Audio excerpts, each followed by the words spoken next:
If you have a job instead of a career, will you be satisfied tomorrow? But if you develop knowledge and skills, who knows how far you can go? If you're interested in electronics technology, drafting and design, or information technology, call ITT Technical Institute. Classes meet just a few times a week, and financial aid is available to those who qualify. Call ITT Tech now for more information. 800-741-5123. 800-741-5123. Love Talk Radio.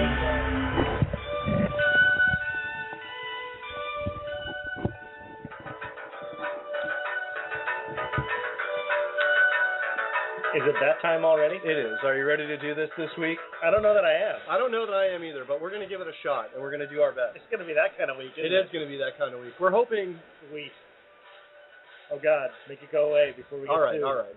So it is that kind of week. It is that time of week. It's Sunday, 7 o'clock. It's that time of year, I think. It's the holidays, sort of. It really is. And but it's 7 o'clock Sunday night, so it's time for the Frank the Unicorn Radio program. Darn tootin' it is. And with me, as always, my lovely co-host, Beans. I am lovely. Thank you for noticing. You are. Week in and week out. Statuesque, really. Statuesque, yes. So you have a very large, round statue. Yes. Perhaps a statue of Grimace. Grimace. Okay. You know what? Actually, it's interesting you mentioned Grimace. It fits right in with our theme in an odd way because I do seem to recall Grimace being dressed as Santa at some point. I'm sure he was. Grimace likes to dress up as a lot of things. They don't really talk about that. No. They don't talk about the fact that Grimace started out as a bad guy. But also Grimace and Fishnets would be a great name for a band. Grimace and Fishnets. Can we hashtag Grimace and Fishnets? You got it. We've got our first hashtag. We're like a minute into the show, and we're already ripping on Grimace, who we have not discussed at all. I'm not ripping on Grimace. I heart Grimace. I heart Grimace too. Here's the thing. I think someone saw Grimace and came up with Barney. I really think that's how that happened. Barney was just I think someone saw Grimace and invented eggplant. I think that's how that happened. You don't think it's the opposite? No. I think they made Grimace like a giant eggplant. That's in why. In the beginning, there was Grimace. And he was a vegetable, and that's why he was the villain. Is he a vegetable? I thought he could walk. Well, I'm saying I've seen him walk. They envisioned him as being some sort of healthy vegetable. How many people did I just offend that just dropped our show? I don't know. That would be the nemesis for Ronald McDonald, who is the purveyor of crap for kids to eat. Indeed he is. All right. But see, this is the interesting part about our show, folks, because we start out, Thank God there's an interesting part. There is. Although we've just discussed how there's a serious lack of Michael Ian Black, Steven Seagal, and Stripes Jackson in the last few weeks. We were off the air when we discussed that. We were. They don't know that. Well, that's why I'm telling them.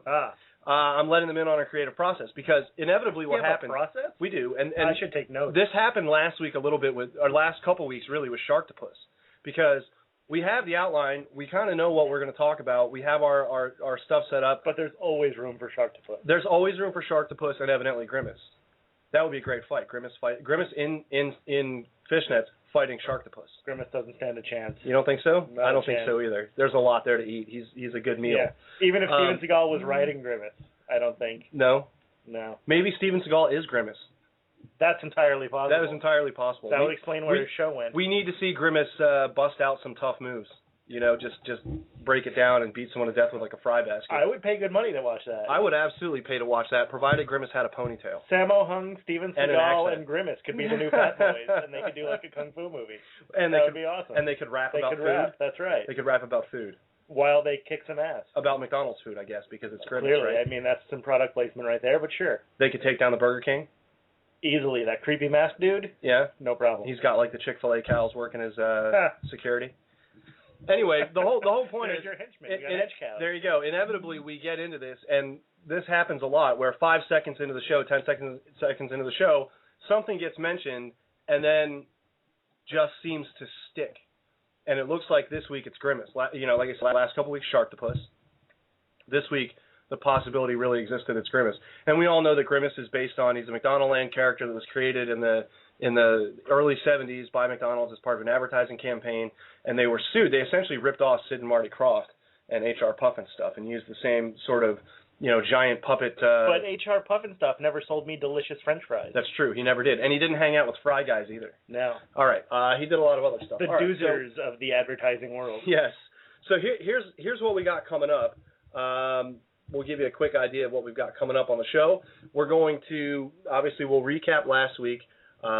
We're going to get into, and I've got some other stuff we got to talk about, because I had a Vegas vacation moment this weekend. But can I go back to Grimace for just a second? You know what just occurred to me? Go ahead. That whenever you hear the word Grimace, is the first thing you think of the face that someone makes a grimace, or is the first thing you think of the big purple McDonald's The big purple McDonald's guy. See, that frightens me, but that's for me too. I just realized that. They've co-opted a word. No matter what I'm doing, you say the word grimace, I don't think of, someone grimacing at me. I think of the purple guy telling me French fries. Grimaced in pain, and it's like Grimace with a cramp, and he's kind of leaned over holding his... I bet he gets a lot of those. Yeah, probably, the way he's running around all the time. All right, he's got a high salt diet. He eats a lot of sodium. A lot of sodium, a lot of fat with that diet, which is why he looks the way he does. That's why he's purple. He's swollen more than anything. He's just swollen, bloated. All right. I just thought he was retaining grape juice. If they had grape juice or grape soda at McDonald's, I would say that's a possibility, but I don't believe they do. Maybe that's what color the high C turns after a while. Maybe it's that orange drink, which is really just Kool-Aid. It's orange Kool-Aid, really. And then it's just, maybe that's what anyway. Even when I was a kid, I used to always order it as those orange water crap things. Nice. All right. So we're going to talk about what we're watching. This is going to be, for me, this time of year is a lot of Christmas specials. I haven't watched a single one outside of the episode of Community that was animated. Which was really depressing. We'll talk about that, because it was actually, I expected it to be really funny, and it was really, really a downer. I laughed a lot. I did not laugh so much. And so we'll talk about that. We're going to talk about some Christmas songs, too. There's some great alternative type Christmas songs out there. Every time you get in the car now, you're hearing all these Christmas carols, and you hear the same 10 damn Christmas songs. And it just seems to me, we'll talk about this too a little bit if we get into it, how when an artist is having kind of a down year or they haven't done anything in a little while, easiest way to make some quick cash, cut Christmas song? Yeah, quick Christmas album, do one original Christmas song. Just heard Paul Simon performing one on Colbert the other night. See, there you go. Never fails. All right. We got our Beans list, which is going to be great. This is our favorite alternate Santas.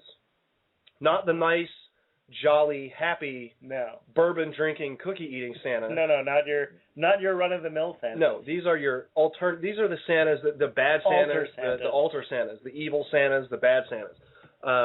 The Santas that you remember They're for not all all the evil. wrong... Some of them are actually pretty nice. They are, but you remember them for the wrong reasons. They all start off as drunken hooligans, basically. It's possible. Well, right. We all start off as... It's theme that fits our theme for our show so well. Does. We've got a great local music segment. This is kind of a two-parter, because what we've got is this week we've got and the band is Bushwood is the name of the band. They're very active actually. They play a lot in Palm Beach County. They play a lot in Delray, which is great because that's part of where we do the show from. Mm-hmm. It's kind of Unicornville, if you will. Unicornville, if you will. Is that near Otisburg? It's right there. It's right there. So we're gonna do some tracks with Bushwood this week. By the way, if you get that reference, you win a prize. I don't know what prize. We'll figure it out. We'll have some good prizes coming up. Actually, beginning of the year. First shows of the new year, we're gonna start featuring some T-shirt giveaways and so forth. Well, there you go. You get Otisburg, you get something. So yeah. So if you know what Otisburg is, call us 347-326-9700 or tweet to us at Frank the Unicorn. You can even email us, show@franktheunicorn.com. You sure can. If you felt like it. If you're so inclined. If you wanted to go the old school route or you wanted to be cool with your smartphone. Is email the old school route? It is. They can't just send something Pony Express? Or? Nope. No, what if they're Amesish? No, well then they have to. Then they would have to use the Pony Express. By the way, I have to make a Charles in Charge related complaint. Go for it. It's been taken off the Netflix queue. Yeah. As of yesterday, no more Charles in Charge. And you know what's been added? The Young Riders. To go back to your Pony Express reference. Wow, I haven't seen the Young Riders since it aired. Yeah, back in the 80s, right? Late 80s, early 90s. James Brolin was in that show.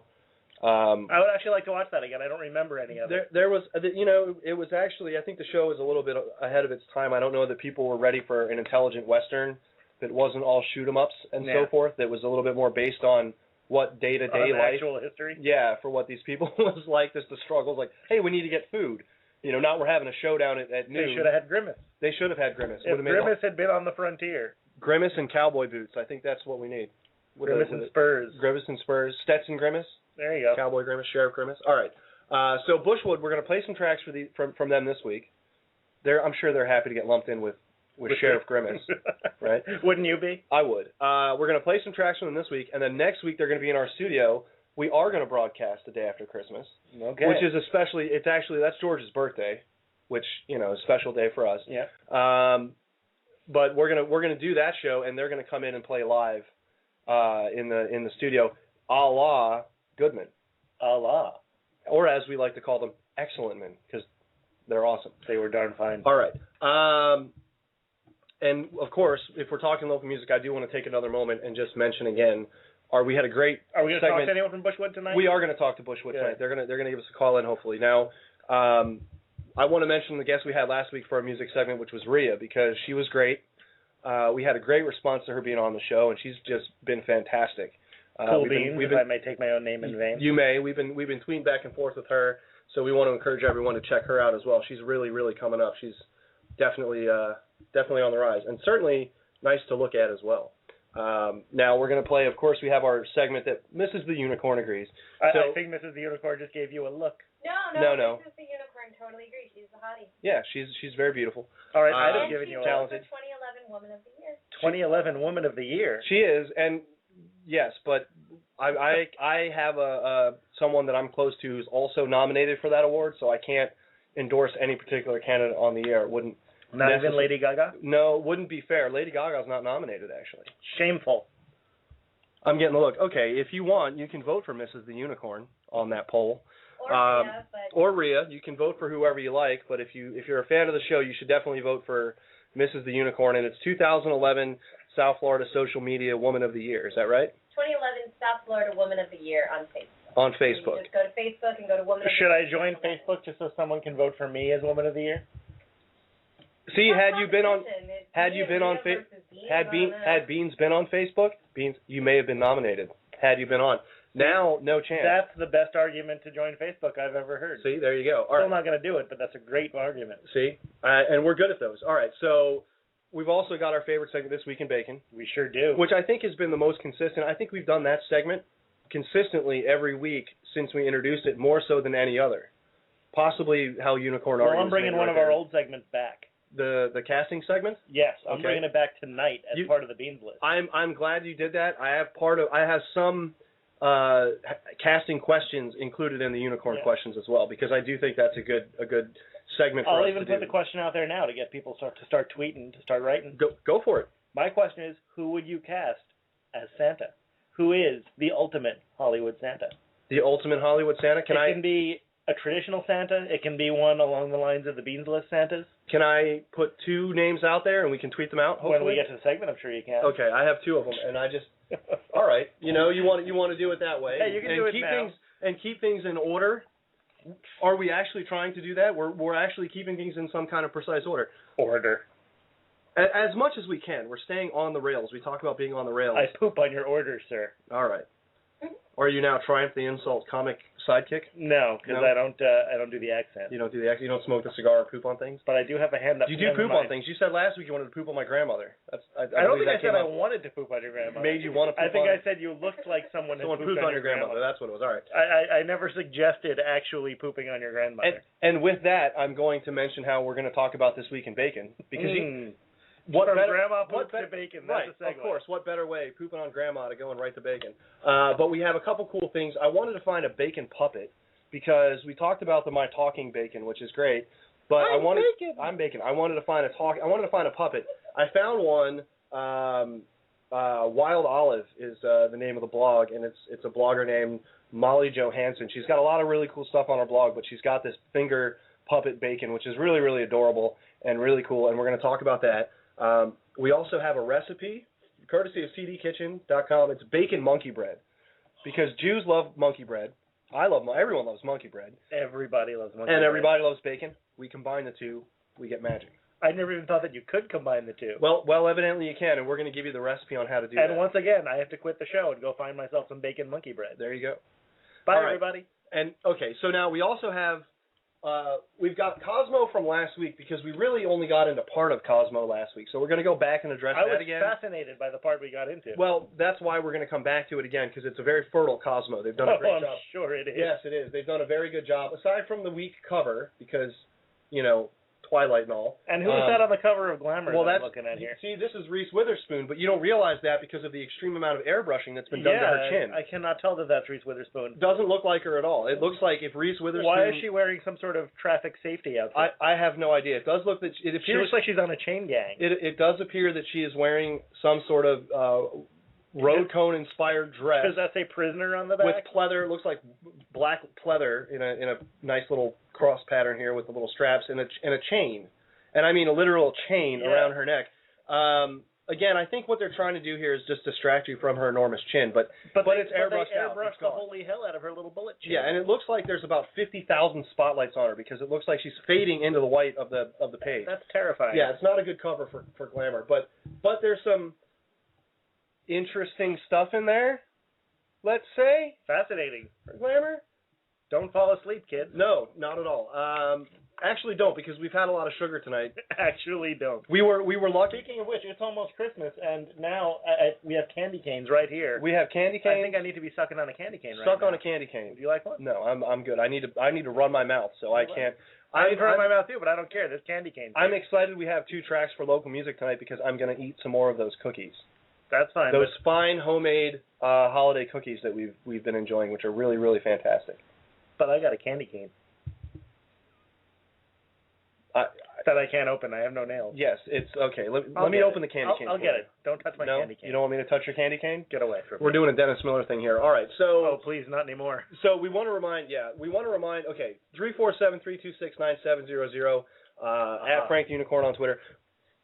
Beans has successfully unwrapped his candy cane and has now placed it in his mouth. All right, so we want to remind everyone we have a live event coming up on February 13th, the World of Beer in Coconut Creek. We do have a band booked for that. Can we make that live announcement? No, we're still working out details. We have a band booked for it, but we will make the announcement when we are ready to announce who our sponsors are for the show as well. Okay, so we have potentially another live broadcast coming up in April. Again, we'll have further details coming on that, so stick with us on that. Details. I do want to mention I had an interesting experience this Friday night. Our good friend, Miss Desiree Dubois, who gracefully and graciously came in and co-hosted one of our shows. One of our early shows. Yeah, when we first changed over to Sunday nights back in October, early October, first week of October, she came in, he came in, she came in, and she came in, and she was kind enough to come in with Nelson, and they co-hosted the show and we had a great time with her. And she's got a show. She's doing a new show now that we went to see at the Hard Rock Casino, which is Cosmic Drag Bingo. And you get in this room with all these people. I want you to say that again because I like those words in that order. Cosmic Drag Bingo. Yes, Cosmic Drag Bingo, and it's just as great as it sounds. Is it? Yeah, it really is. I don't think anything's as great as that sounds. Here's the thing. Here's how it goes down. We go to this event. Okay. It's at the Hard Rock Casino. We go to the Seminole Hard Rock Casino. We ask for the bingo room. They look at us like we're completely insane. The guy says, "Do you mean the other Seminole Hard Rock Casino?" I did not know there was another. I was unaware. I figured this one with the giant, the giant tower, the huge video screen, all the outdoor stuff, that was the one. No. There's another one? There's another one. It's the original Seminole Casino, and it's just a couple blocks down the road south on 441 from the big one. I had no idea that was a thing. Yeah, I didn't either.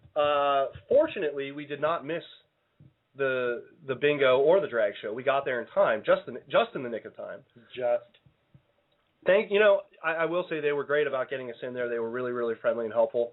I do feel the show was fantastic, and it was just a wild scene because, they play bingo in a totally different way. For me, I'm used to one across, you go across or diagonally or whatever, you get however 5 in a row, bingo. No, these you got to make patterns, you got to get just specific things, and if you get bingo with it ending on a certain number, you double your prize, and there's they're throwing out comments. The drag queens are going around, they're calling out the numbers and throwing out little comments about all the numbers and all the players, and they're dancing. Because that's what I want when I'm playing bingo. Well, a drag queen yelling at me. And the best part is there were so many just musical interlude sort of breaks where the entire crowd would just get up and dance. They would just, Desiree just started doing her thing, and the next thing you know, she's got a conga line. I'm not even kidding, with like 70 people okay, of every age, race, and background you can imagine. Yeah.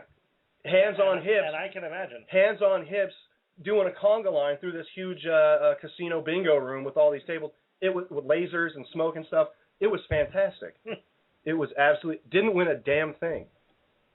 And yet you're still saying it was fantastic? Yep. Now imagine if I had actually won some money, it would have been even better.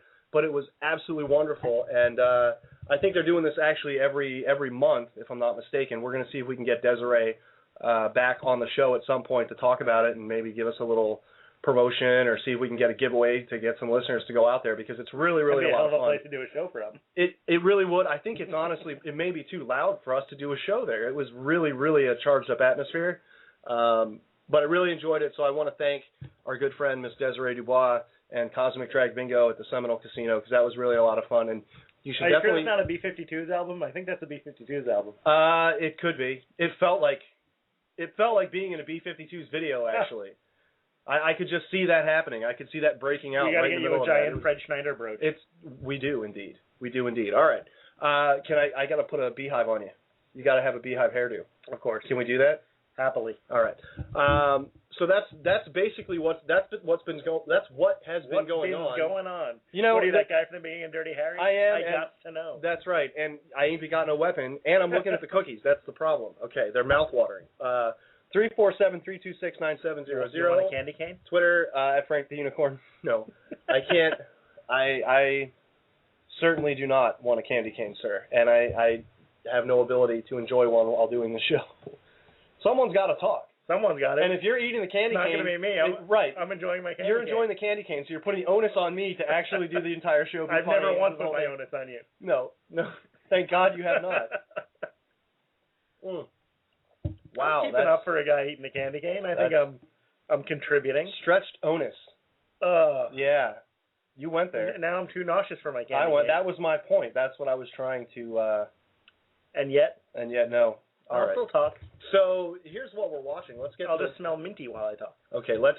Is that a standard kind of peppermint candy cane? It is. It's got this weird kind of brown thing going on in the middle. I don't know what's going on there. All the red and green is running together, but it's pepperminty. Okay. Because we had that whole discussion about the weird, oddly flavored candy canes. I didn't know if maybe that was. No, it's standard peppermint, which, as far as I'm concerned, is the only way candy canes should be. I do like the weird, cherry flavored ones. That are multi-striped. But you know what they are because when you see them and they're blue and yellow and green and red, and they look, you know that, okay, that's what that is. They taste oddly like iced tea to me. Really? Yeah. I don't know why, but that's what they taste like to me. You know what we should do? We should get you some of those magic flavor tablets that you eat to change the way that your mouth perceives flavor. The hell are you talking about? They have tablets at our good friend Think Geek, actually, and they're called magic flavor tablets. When you eat them, sour foods taste sweet. So, you put salt on your tongue, and it tastes like sugar.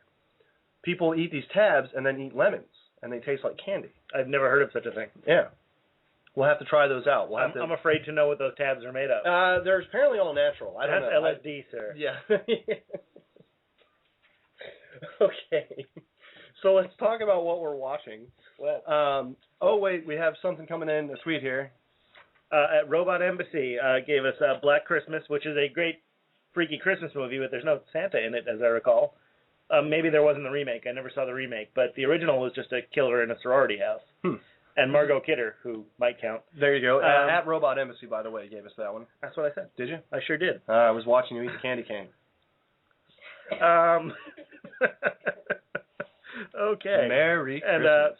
And can't remember if it has a Santa in it, but shout out to the movie Scrooge. Ho, ho, There's no Santa in it, but there should be, because that's a great movie. It is a great movie, and one of the few Bill Murray at the top of his powers. Yes, and one of the few films, I think, if not the only film, where you get to see all the Murray brothers in the same picture. Have they ever done that? Is that the only one, or have they done that in other films? I don't remember. I know for sure that they do that in Scrooge. Yeah. I know for sure that they're all in Scrooge. I don't know. All the Murrays are there, yes. Yeah, I don't know if they've done that in any other picture. Picture. I like that you call them pictures. Yeah, what is this, 1940? Yeah, see, I love that Bill Murray picture, Scrooge, That was the picture where all his brothers were in it with him. Yeah, get it? Yeah, see? Yeah. You know what would have made that better? A dame. That's right. Yeah. That Carol Kane wasn't doing it for me. We need a babe with some hips. Yeah, see? All right. Put her up on the Victrola and spin her around. Better eat a candy cane like Beans here. Where did you see Scrooge? On the Dumont Network? Yeah. It's on Turner Classic Movies, man. They decolorized it. There you go. Made it in black and white. Totally changed the whole tone of everything. David Johansen, terrifying. All right. David Johansen is terrifying anyway. He really is, but he's really particularly good in Scrooge. He's great in Scrooge.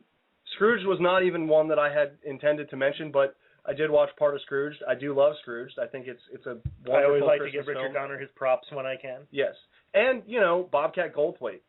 How can you not? I mean, that role is perfect for him. It really is. And I don't believe it was originally intended for him. I think it was intended for someone else. I don't know who, but that's entirely possible. And I think because of his friendship with Bill Murray, he got that role, which worked out perfectly because, and who else is going to be the sketchy, screamy guy that's freaking out with a 12 gauge and can't shoot anybody? I mean, that's... Well, maybe that guy from Pensacola this week. I'm just giving you a look. No, the guy who shot up the school board. Oh yeah, I see that. Yeah, but that was a 45. I didn't want to really go there with that, but that was just sad. Yeah, I did. Yeah. So let's talk about back to Christmas. So here's an experience I had this week, and I said to Will from FYE in Boynton Beach Mall, I'd mentioned him on the show, because we've done segments where we talk about when people are just real jerky to us. Yeah. Or I've done one where I talk about I remember the supercalifragilisticexpialidocious, right? So, okay, this is the complete opposite. This is something that happened that was really cool. Okay. Okay, I went to the mall. I tried to avoid it, but I couldn't. I was there. I had to go there for other reasons, and Secret Santa gift for someone. And so I was looking to purchase something specifically to make our holiday brighter for myself and Mrs. the Unicorn. I'm referring to possibly the greatest. Who I might add is enjoying a candy cane at the moment. Nice. Who I might add the best, my favorite of the unknown Christmas specials. It doesn't really get played on TV anymore, and it's really fantastic. Of course, we've talked about it on the show many times. I'm talking. You're about to go to Emmett Otter's Jug Band Christmas. Yes. And so I go to get it, and I go to FYE because I'm in the mall, and I figure I'll just stop in and see if they've got it. Pop in. Guy says, no, I get 100 people a day that come in and ask for that. And by the way, he says, I don't even have anything that's that good. You're not going to find that good of a Christmas special. I am sorry. My suggestion is check online. I thought he was going to say convert. Well, no. But he's... Too late. Yeah. But so he says, check online. Here's some ideas. He was very helpful and he was very polite, and I really appreciated it. But I'm disappointed. So I leave and I'm walking. I'm like through the mall. I'm by the Bavarian Colony. I'm making my way out to the parking lot. Yep. And I hear the footsteps and someone screaming, "Sir, come back! I found it." Guy chased me halfway down the mall. Okay, across the mall, running after me. Clearly, he thought you stole something. Yelling. He thought I stole something. I stop and turn around. Wait, did you steal something? No, I did not. Oh. I stop and turn around. He says, I found it. You have to come back to the store. I have one. Turns out it's available in a double pack with a special called The Toy Story that the Jim Henson Company made in 1986, which, oh, by the way, is all about Christmas toys who come to life when everyone is asleep, and they're worried because they're going to be replaced by the new Christmas toys. That sounds oddly familiar. Doesn't it? It sounds like Toy Story 9 years before Toy Story came out, which is exactly what it is. But anyway, found Emmett Otter, got it, watched it, loved it. Here's the only thing. The version that we watched, Mrs. the Unicorn and I watch it, and she turns to me and says, 2 words, "Where's Kermit?" Kermit wasn't in... Oh, yes, he was. He yes, was? sir. He was the narrator. He was the narrator in the original Emmett Otter, and the version that is now available on DVD has no Kermit because the Muppets were sold, the rights to the Muppets were sold to the Disney Company in 2004, and they're not allowed to include the Kermit footage on the DVD, and it actually takes a bit out. I did not remember Kermit even being in it. Because there's a scene where the Nightmare Band, the boys from River Bottom, are at a gas station, and Kermit is central to the entire scene, and that entire scene had to be removed from the special, although doesn't take anything away from it. And here's the other part. There's some bonus material in this one, which is cool because it kind of offsets no Kermit, including a lost song by Paul Williams, who did the music for Emmett Otter, also did the music for the Muppet Movie. The Muppet Movie, yeah. Here's what's hilarious about it. They introduced Paul Williams, and he's talking about the song called "I Was Born in a Trunk." The reason they cut it, it was probably would have been the best song in the whole thing, and it would have been sung by the music teacher at the talent show, and you would have wondered why the heck didn't she win? Because it was, I mean, it's great. But here's the thing. This is how funny this is. I see Paul Williams. The first thing I think, that's the keyboard player. That's the piano player from the El Sleazo Cafe. Sure. Yeah. Yeah. Never made the connection until then. Showtime with the El Sleazo. Yeah, that's him. I mean, I've watched the Muppet movie a million times. He's the size of a Muppet. He's not a very big man. He is tiny. Very talented, however. Yeah, he hosted a great episode of the Muppet Show. Excellent. Which is the only reason when I was a kid I knew who he was, when he was the El Sleazo guy. Nice. All right. See, it took me a lot longer to catch up. But so that's one, Emmett Otter. I want to know what... Have you heard about the staggering amount of cameos in the new Muppet movie? I have not, but real quick, let me throw this out there. I want you to talk about that. On Twitter, I want you guys, at Frank the Unicorn on Twitter, or 347-326-9700, let us know what your favorite of those Christmas specials are, because we have a bunch more. There's a ton of them. I want to throw that out there. Tell us about the cameos. I'm excited about this. Give me a minute to find it, because there was I saw a list of cameos and possible cameos for the new Muppet movie, and it was just insane. I would imagine pretty much everybody, because everybody wants to be in a Muppet movie anyway. I would think. Even the first Muppet movie had an inordinate number of cameos. Every Muppet movie does. People just want to do a walk-on for 5 seconds. And they write in great little bits for people to come in and interact. You know, Bob Hope is Bob Hope was in the original Muppet movie. He was the ice cream guy. Yeah, I mean, Richard Pryor, Steve Martin. Yeah, well, Steve Martin as the waiter at the dinner. One of the finest wines of Idaho. Yeah. Sparkling Muscatel. Would you like to sniff the bottle cap? You can sniff it for us. One of the great cameos in all Muppet movies. Oh, may I? They need Steve Martin to sing Rainbow Connection with Kermit, because they both play banjos, and that would be a pretty sweet thing to see. Indeed, they do. The Foo Fighters' Dave Grohl will appear briefly in the movie as a drummer filling in for Animal, who's been forced to attend an anger management course. Oh, that's fantastic. And the previously announced roles are for Amy Adams, Rashida Jones, and Chris Cooper, plus cameos, some confirmed, some are still just rumored. This is courtesy of the avclub.com, by the way. Alan Arkin, Jack Black, Emily Blunt, Billy Crystal, Lady Gaga, who I think is already a Muppet anyway, Zach Galifianakis. Jack Black and Zach Galifianakis maybe as well. Ricky Gervais, Donald Glover, Ed Helms, John Krasinski, French Stewart, Eric Stonestreet, Wanda Sykes, Danny Trejo. Wow. Who I would love to see Machete in a Muppet movie. That's and great. Jean-Claude Goddamn Van Damme. No Steven Seagal? You're putting Jean-Claude Van Damme movie in a Muppet? You're putting Jean-Claude Van Damme in a Muppet movie and no Steven Seagal. I was just gratified to learn that French Stewart is still alive. That doesn't concern me. What I'm concerned about here is the lack of Seagal in the Muppet movie. It may be time to start a petition. It got Betty White onto SNL. I would say we would want Seagal to host SNL again, but Lorne Michaels made very clear that Steven Seagal is not welcome Did you ever back. see the Nicolas Cage episode? No. I'm the worst host ever. No, that was Steven Seagal. Nicolas Cage, actually, I've enjoyed a lot of his SNL hosting, particularly Tiny Elvis. Well, Oswepe is great, but Tiny Elvis, Tiny Elvis was good stuff. Who then turns into Microscopic Elvis. Minty water, no doubt because of your candy cane. Yeah. All right, 347-326-9700. It looks like are we getting handed an alternate Christmas special here? I've got a few more. Go ahead. Be a Bunny wants to make sure Bad Santa is on the list, which it is. We will be getting to that in actually a few short minutes here, so keep those coming in. Thank you, Be a Bunny. I would say that another one, The Year Without a Santa Claus, because it introduces the Miser Brothers. I have never seen that. You've never seen that? I am a Jew, sir. I have never seen most of these. You do have a television. You do enjoy watching television. I know this. But I was never really into Christmas specials. No? No. See, I always loved the Christmas specials. I think particularly because I fell in love with Rudolph at such a young age that the Rankin Bass.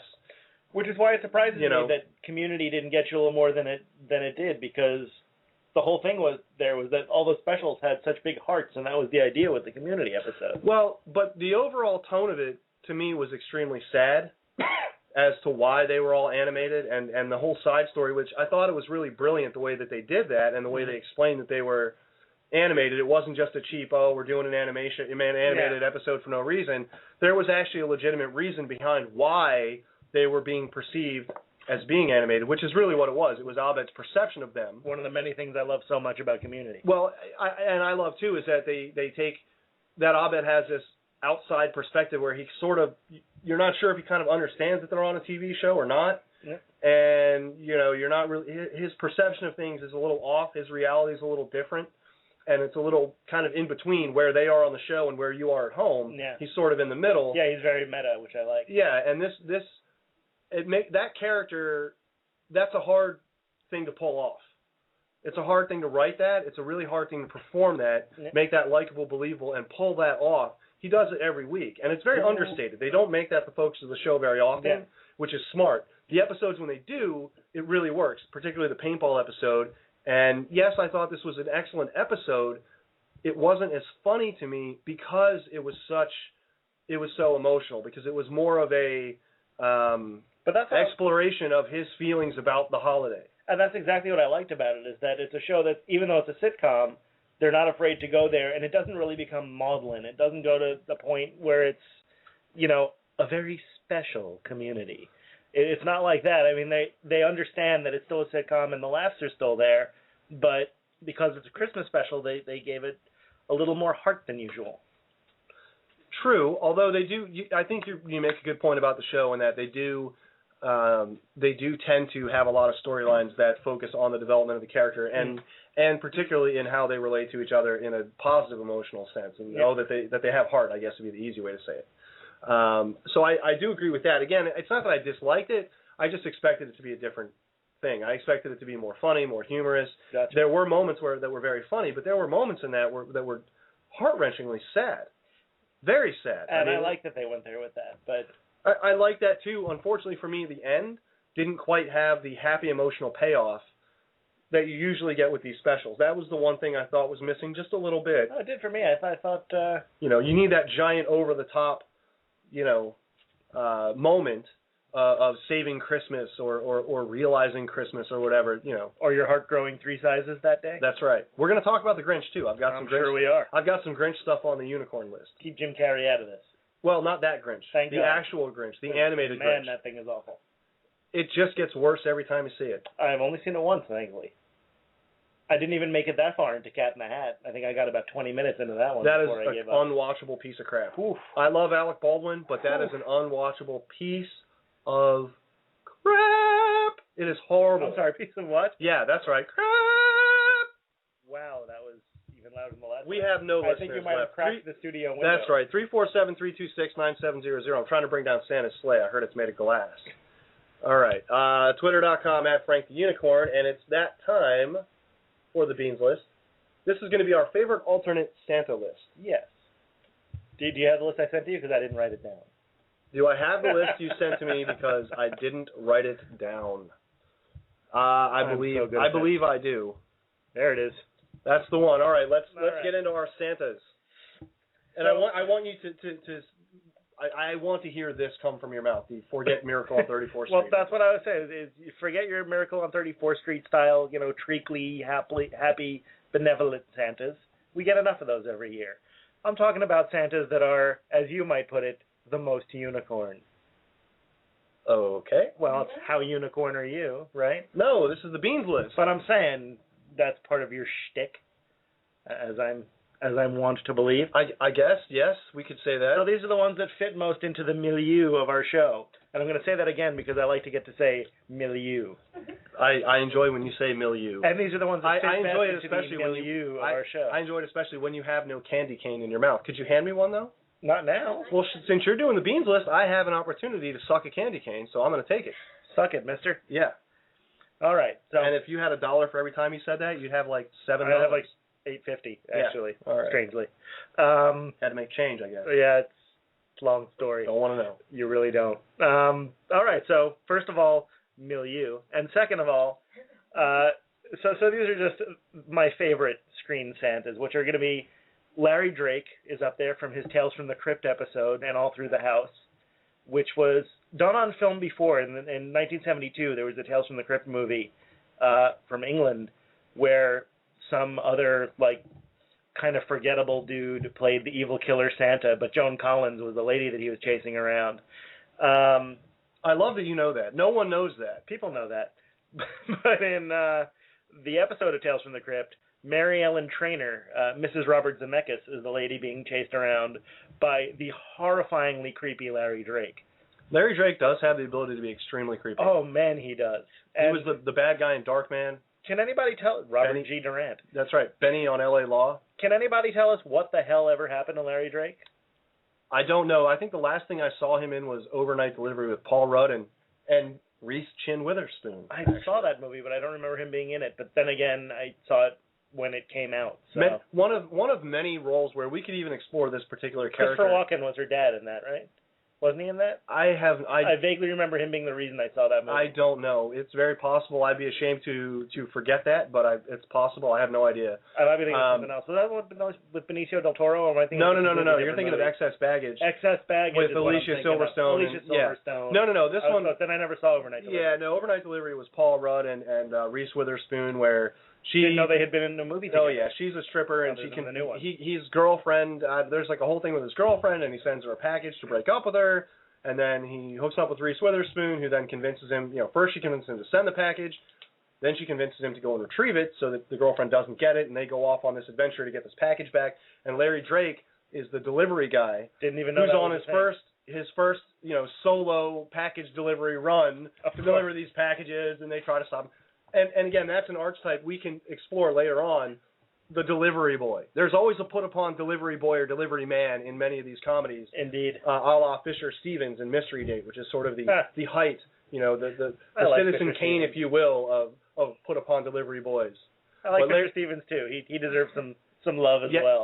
The former Mr. Michelle Pfeiffer, believe it or not. I believe it. Mr. Johnny Five. He was also the bad guy in Hackers, and he wasn't Johnny Five though. He was Ben. He was Ben. My name is Ben. I spell it Ben. Okay, well he was in Short Circuit with Ali Sheedy. Standing here beside myself. All right, but Larry Drake, even in that role, appropriately creepy. Okay, I was just handed a tweet that I don't understand at all. Holy Lord! What is that? Try to pronounce whatever that is on that tweet. ZBO Gum, at LadyBella79 sends us something that appears to be in German. It's a tweet in German. The English title is Goodbye 20th Century. It's from the Republic of Macedonia. Okay, so apparently it's not German. No, it's Macedonian. It's Macedonian. Okay, that explains why I absolutely cannot read it. There is a horrifying muscle Santa in the poster that is firing a gun at my nuts. Wow, that's a Merry Christmas for you. Isn't it? I'm going to roast these on an open fire. Santa is roasting my chestnuts as we speak. Those are reindeer food, sir. Horrifying picture. And I don't know, who is that sent that to us? At LadyBella79. She wins. She just won Twitter. Thank you for that. All right, but let's get back to it because we've got a bunch of good Santas. But Lady Bella, you win Twitter. And we're still taking those submissions, by the way. I want a T-shirt with that image on it right now. Let's bookmark Call it. Cafe Press and get me a T-shirt with that image. Let's bookmark it and make that happen. 347-326-9700 or at Frank the Unicorn. All right, so we got Larry Drake. Larry Drake as the creepy, horrifying Santa from the Tales from the Crypt episode, which is actually a pretty funny episode, but he's just evil and scary. We got a movie that you forced me to watch. Which is a fantastic Christmas film. Oh, God, no, it isn't. It's one of the worst things I've ever seen. Anything that has entertained me for... James Caan, Rebecca Gayheart. Come on. And was Fran Drescher in that for a moment? Fran Drescher, yes. All in the opening scene. We're talking about Santa's Sleigh. That's S-L-A-Y, in which Santa is like some kind of, as I recall, big German freak show of a guy. He's or is he Nordic? I don't remember. He's actually the son of Satan. He is indeed. And who I guess couldn't spell. His punishment is it's a punishment to him to deliver the toys and to be jolly and happy for Christmas. And he is played by Jew wrestler extraordinaire Goldberg. And that'll give you an idea of the quality of acting. When we mention that, first of all, Fran Drescher, Rebecca Gayheart, and James Caan are in the movie for like a combined 15 seconds. And right? who was that? Was it Chris Kattan? Was the other one? I think Chris Kattan might have been. There's an opening scene full of cameos where Santa shows up. It's Goldberg, and he shows up and just kills everyone at this Christmas. Well, you're dinner. thinking, man, how are all these people in this movie? And I never heard of it. And that's why, because they're dead in a minute and a half. Before the credits even roll, before you even know what it is. Who had pictures of James Caan that forced him to make that movie? I want to know what the pictures were of. I don't know, but I'm sure they probably were taken at a Playboy party.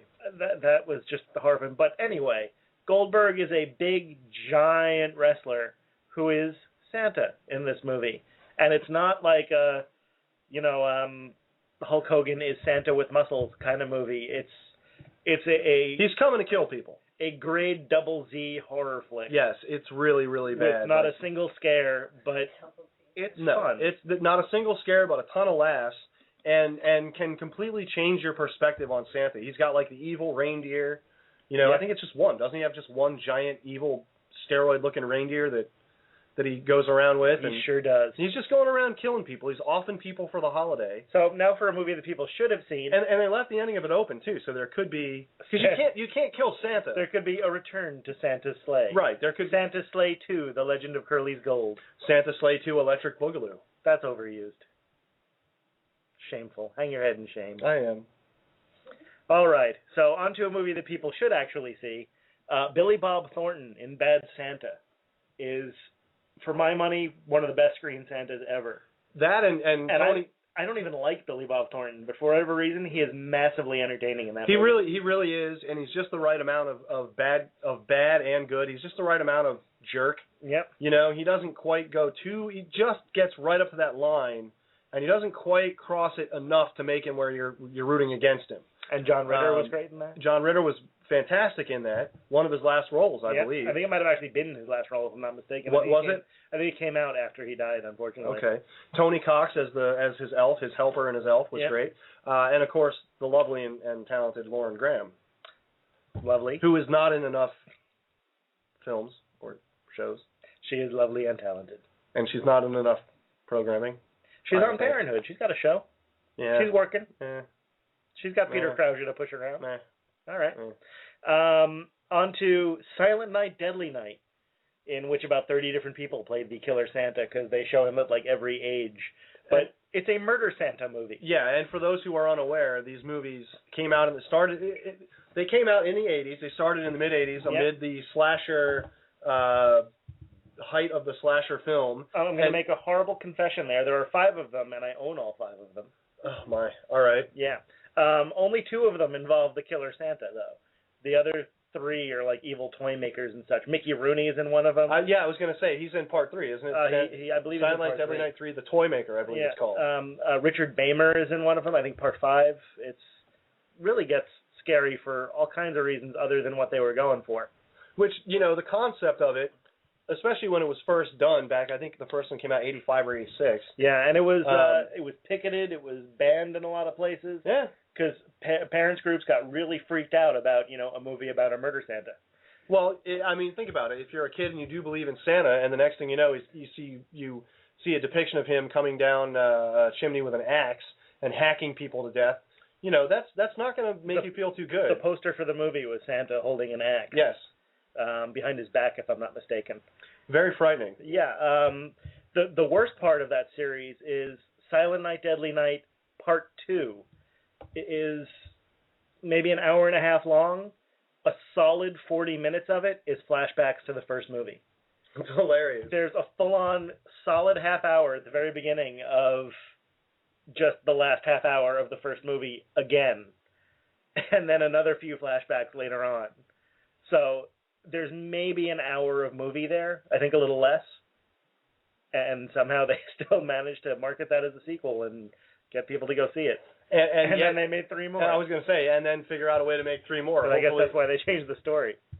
Well, there's only so far you can go with Santa comes down the chimney, Santa kills people, Santa's done. Like, what's going to, And my personal favorite TV and movie Santa is Art Carney in The Twilight Zone. There's an episode of The Twilight Zone called Night of the Meek, which you had on when we showed up, actually. Art Carney is a drunken lout of a mall Santa. I think it might be where they got the idea for Bad Santa. He is a drunken mall Santa. He's fired from his job by John Fiedler, who plays his boss. That's the guy who voices Piglet, by the way. Awesome. Fires him, and he ends up finding a sack that actually gives out presents, and it's a Twilight Zone. He ends up becoming the actual Santa, and it's a really sweet episode, and it's good stuff. It was remade in the 80s Twilight Zone with Richard Mulligan as the Santa, and his boss, to bring this back to our show, was William Atherton. Oh, that's fantastic. William Atherton, he who does not move his mouth. He does not, and he didn't in that. All right. And once again, playing an uppity prick. which is par for the course. We've got a call coming in. I think we're actually right up to our music segment. I just had one honorable mention real quick. Throw your honorable mention in, because we're gonna take this call, and then we're gonna come back because we have a couple more we're gonna add to the Beans list, and we want people. Certainly, we want you to check out the music segment we're about to do, but at the same time, continue to give us your ideas for your Beans List Santas. But give us the honorable mention. The honorable mention is because he wasn't actually shown in the movie, but I got to give props to Phoebe Cates' dad in Gremlins, because she tells the great story of why she hates Christmas, because her dad broke his neck playing Santa and bringing them presents down the chimney. Which is the stupidest thing you can possibly do. It is, and then it's wonderfully sent up in Gremlins 2, where she tells a story about why she hates Lincoln's birthday, but gets cut off right as she starts telling the story, as the sappy music starts to swell. It's great. But I had to give honorable mention to the never-seen Phoebe Cates' dad. We love Phoebe Cates. All right. Oh, we sure do. All right, here we go. So let's take our call. Caller, you're on the air. Hello, fellas. How you doing? Hey, we're doing great. How you doing? Greetings. I'm doing awesome, man. This is Steve from Bushwood. Awesome, Steve. Thank you for calling in. We appreciate it. Yeah, no problem. So we got go ahead. I say we got a couple. I know we got a couple tracks from you, and I think you guys normally play on Sunday nights, don't you? Sometimes. We usually play on Friday nights and Saturday nights in downtown Fort Lauderdale or Duffy's in Fort Lauderdale, and we just kind of switch it up every now and then. All right. So give us give us an idea of. I've listened to the tracks, and I've checked out a couple things online. But give our listeners an idea of exactly what you guys do, because it's a little bit different than what most people are going to hear. It's right. I like it. Well, I certainly do appreciate that. One thing we do, we just try to create a party atmosphere for everybody, and we want everyone to be out their seats dancing and having a good time. We love playing by the beach. It's something that everyone can listen to no matter what your age is, and we just try to create a good feeling for everybody. Very cool. And you guys have kind of a reggae vibe. Yeah, it's a reggae vibe mixed with some southern rock blues in there. And we try to combine a lot of elements together, some Jimmy Buffett, some Bob Marley, and anything along those lines. Awesome. And you guys have an EP out, correct? Yeah, we have an acoustic EP. It's available online on Bandcamp. You can also check our website. It's bushwoodband.com. And you can also watch a million of our live videos from Tiki Bash in the Keys to us playing in Fort Lauderdale. Awesome, so definitely check out bushwoodband.com for sure. All right, and I know we're definitely looking forward to having you guys in the studio next week as well.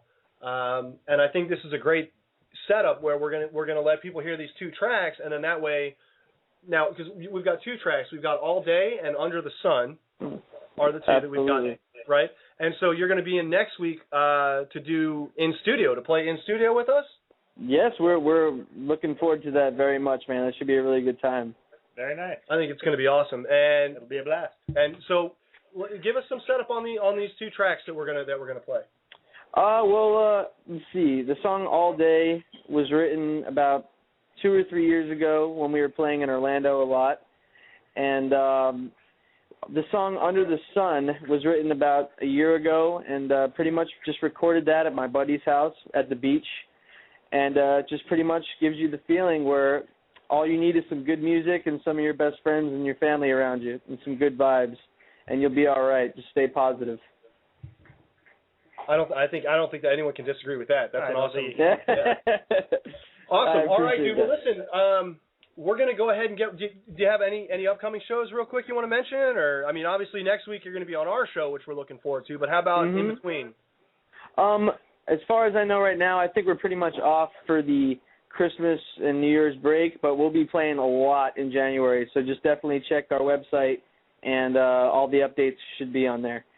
Awesome. And I got a question for you, if I may. Okay. Sure. I was just curious if you named yourselves after the club from Caddyshack, or if that's just a coincidence. Yes, sir. That's my favorite movie. Caddyshack is by far my favorite movie on the planet.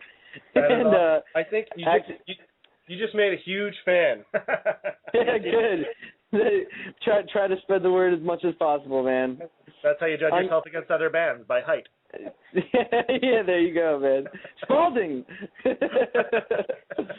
All right, guys, appreciate the music. I hope you guys enjoy, and I hope your listeners enjoy as well. And we hope to see you guys at a show sometime soon.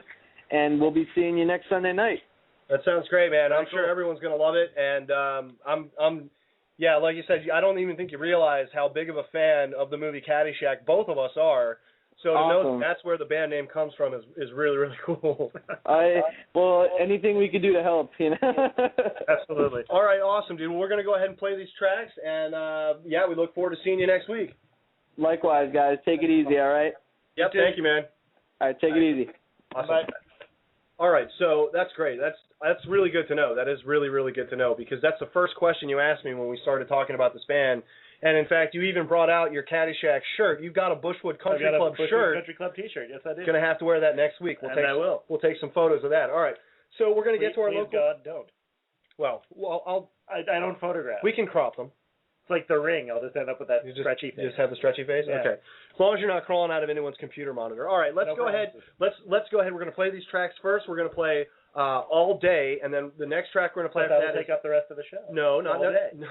And then we're going to play Under the Sun, which is an acoustic track, to give you, again, a preview of what these guys are going to do next week. So this is Bushwood on the Frank the Unicorn radio program. This is All Day.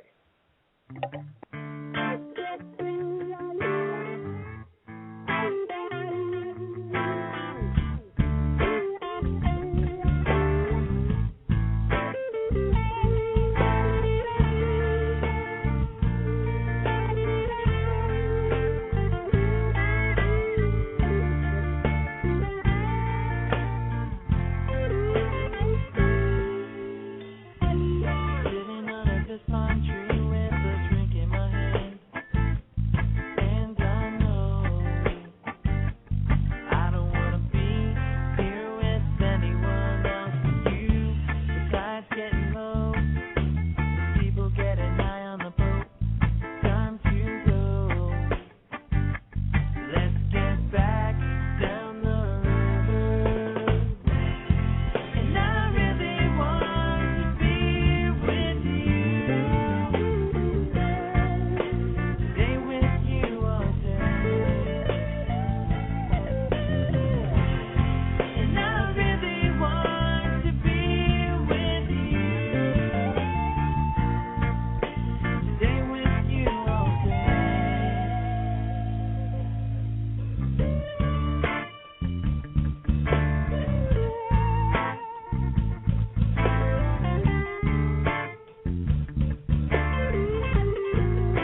All right, that was Bushwood with the track All Day, and they're a local music guest this week. We're going to go ahead and get right into another track. They're going to be in our studio next week playing acoustic, and so we're going to do a quick acoustic track. This is Bushwood with Under the Sun.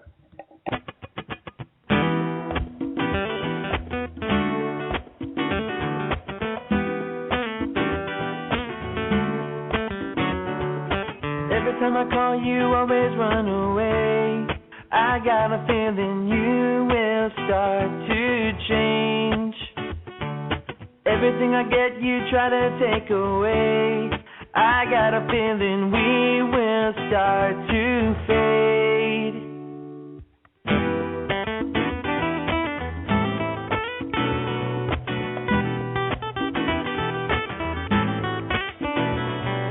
I don't need a woman trying to take up all my time. A little bit of inspiration, a little sip of wine. I don't need your worries clouding up my mind. Roll another fat one as we play our music right under the sun. Right under the sun.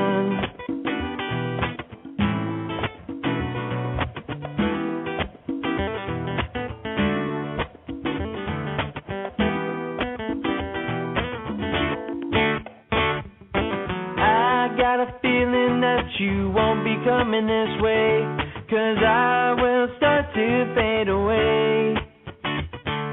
I have a feeling that I'll be sending you home, right where you belong.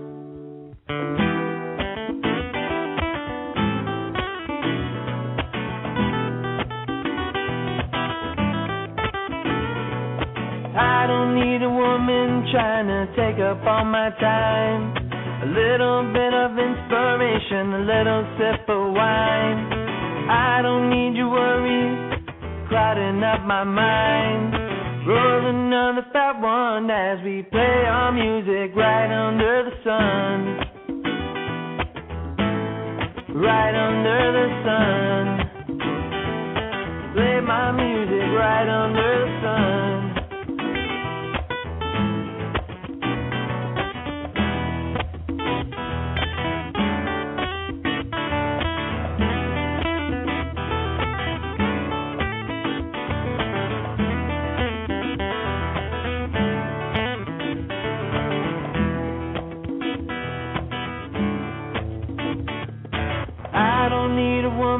Trying to take up all my time. A little bit of inspiration, a little sip of wine. I don't need your worries crowding up my mind. Roll another fat one as we play our music right under the sun. Right under the sun. Play our music right under the sun. Play my music right under the sun. All right, we're back. Yes, we are. We are. That was entertaining off-air conversations. That was Bushwood. We did a couple. They're going to be our in-studio. They're local music guests this week. They're going to be in-studio next week. They're going to be our guests 2 weeks in a row, so they're very special music guests. We played a couple on tracks. On a very special Frank the Unicorn radio program. Where Alex P. Keaton kills a hooker. We're going to, we played a couple tracks from them that was All Day, and then the second was an acoustic version of a track called Under the Sun. Good stuff there, nice reggae vibe. Very chill, like that a lot. All right, so we are going to dive right in, if you will, sir, to our favorite segment, one of my favorites. Well, didn't you have some Santas you wanted to ask about? You know what, you're right. I'm glad you brought that up. We do have some other Santas we wanted to mention. And has anyone come up with a well-cast Santa, someone that they would cast? That's a great Mr. Claus or Kringle? Great question. Do we have? How are we doing on the Twitter? Do we have a? Not great? Okay. All right, then. We'll just let everyone call in with that info. 347-326-9700. Tell us your pick to play Santa. I had mine. I had a couple. Who you got? Other than Steven Seagal, clearly. You knew that was going to happen. Yeah, I mean, the body type. You knew it. You knew it. All right. How about John Goodman? I can see it. John Goodman as Santa Claus? He's looking a lot better these days, though. Yeah. He's dropped a lot of weight. How about Star Jones? Maybe she could play Santa. Star Jones would make an awesome Santa Claus. Star Jones as Santa Claus? I would go see that movie. Yeah? Let's tweet that. Star Jones as Santa. How about that one? Let's All right. not. We're going to get sued by the View ladies. Well, she's And no I longer... don't ever want to have to get that close to Whoopi Goldberg. I know she's no longer, but still. I fear Whoopi Goldberg. Okay? Neither of those ladies is on The View anymore. Whoopi Goldberg's not on The View anymore? I don't know. Is she still on The View? Yep. Apologies to Whoopi. She's an EGOT. She's an EGOT. We can't disrespect her. An EGOT? An EGOT. Emmy, Grammy, Oscar, Tony. She's an EGOT winner. I had no idea. A la Tracy Jordan from 30 Rock. I gotta get an EGOT. I must have missed that 30 Rock. Oh man, that was part of that was a good storyline for Tracy Jordan. All right, moving on. Moving on to How Unicorn Are You? We've got a bit of we're going to continue with our theme here, but here's a couple things that you're going to love. You're going to love. I'm going to love. Listeners might not care for this. There's no Stripes Jackson mentioned in this unicorn list. There are also no Squanto jokes again. Well, that's just because you ran out of Squanto. Squanto free. How many can you make? A lot, it turns out. We can make a lot. I feel like there's going to be a Squanto joke book forthcoming from myself. Oh, dear God. It will really be just a pamphlet, actually. It won't even really be a book. It'll just be an insert. Famous Jewish sports legend. Yes. Okay. All right, so... come on, that's an airplane joke. I know. But there are some good... Hank Greenberg, Sandy Koufax. I mean, those are great players. Art Heyman, sure. Yeah. Okay. So here we go. How unicorn are you? It's time to play everyone's favorite game, 347-326-9700. I didn't know I had a favorite game. This is it. We're going to follow this up with our This Week in Bacon segment, and then we're going to finish out with our Cosmo and Glamour. We're going to examine those. Yes, we are. But first, we're going to do How Unicorn Are You? Play along, if you will, via the Twitter, @FrankTheUnicorn, or 347-326-9700, or if you want to kick it super time, old school, Happy Tom Cruise Blue Jeans time, you can email us, show@franktheunicorn.com. Don't ask. I don't know. Doesn't Happy Tom Cruise Blue Jeans time? Yep, that's right. It's a Japanese segment of our show. Okay. What the hell just came out of you? That doesn't matter. I was eating... What was in that candy cane? That's right. I don't know. You gave it to me. So, all right. Oh, right. Yeah, okay, that's what the brown stuff is. So, worst move by Doc Brown, getting plutonium from Libyans, or never bringing Marty a cure for Parkinson's. Ooh. Mm-hmm. Come on. I refuse to answer on the that's terrible. Just because that's terrible, I refuse to answer. You refuse to answer that. I refuse to I answer say that. not getting a cure for Marty because he already took the risk to get the plutonium from the Libyans, and he needed that move precipitated, or plutonium for the Libyans is a good thing just because it gives Christopher Lloyd a chance to yell Libyans, it's necessary. That sets the precedent that allows him to travel through time, which would allow him to theoretically give the cure to but really Marty. Parkinson's joke? No. That's not a joke. It's a question. It's a fair question. Okay. No, it's not. All right. Here's what things we learned from Rudolph about what really goes on at the North Pole. Okay. Things we learned from Rudolph about what really goes on at the North Pole. So this is one of those fact ones? Yes. Yes. Oh, good. One, I'm taking a nap. Santa may have an eating disorder. When the program starts, he is thin, and Mrs. Claus enables him with huge amounts of food in an effort to fatten him up, which naturally she does by Christmas. Presumably this happens each year and is in no way healthy.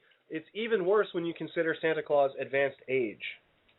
That sort of yo-yo dieting thing. I've actually never seen Rudolph the Red-Nosed Reindeer. I know the song, but I've never seen the special. I'm Jewish, guys. I've never seen it. I'm sorry.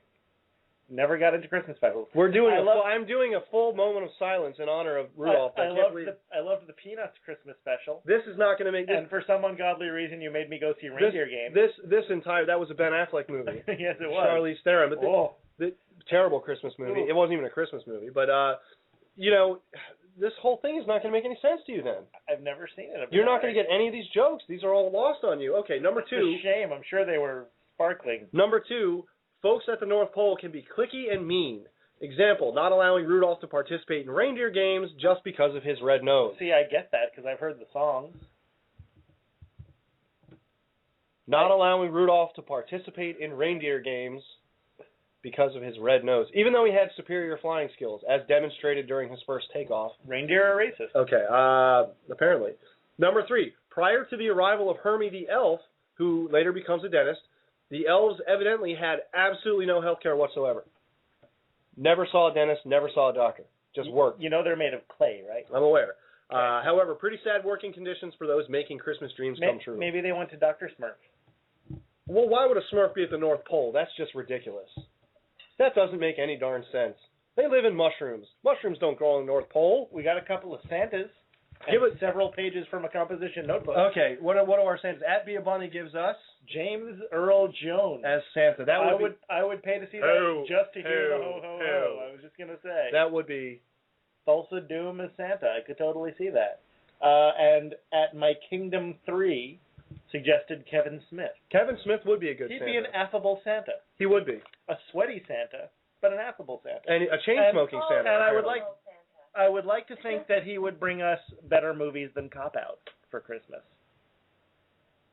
You would hope. God, I would hope. Though I do want to see his new one, Red State, his horror movie. I'm very excited about Kevin Smith's horror movie. Do you think it will be more frightening than Reindeer Games? I don't think it'll be more frightening than Cop Out, but I do want to see it. All right. More unexpected back to the unicorn list. How unicorn are you? More unexpected Christmas movie, sure to make you shed a tear. I hope you've seen these. Home Alone 2, where Kevin and his mom reunite at the tree, or Elf, where Zooey Deschanel gets everyone singing and Santa takes off using good old-fashioned Christmas spirit. I'd have to go with Elf only because Home Alone 2 only made me shed a tear because there was a Home Alone 2. I see. Okay. I agree. Elf Home Alone was cute and harmless, but did it need to spawn a 4-picture franchise? No, it did That's not. right, Although Part 2 was notably good for Tim Curry. You still had the original Wet Bandits. You got Joe Pesci and Daniel Stern, so that's nice to see them working. Yeah. You had Rob Schneider. You could do without that. Rob Schneider was in Home Alone 2? Oh, yeah. I don't remember Yeah, that. He was the doorman. I remember Tim Curry. I don't remember Rob kept Schneider. getting tips and gum, chewed gum from young Yeah. Kevin.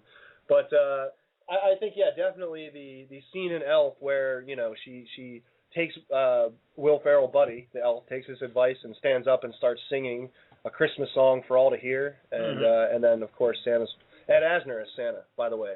Indeed, he is. Another good he was a great Santa. He was a great Santa. I forgot about him. Yep. Okay. Ed Asner is great at everything. Ed Asner is great at everything. Here's one. He does comedy, he does drama, he does it all. He does. Get him in a picture. Here's one.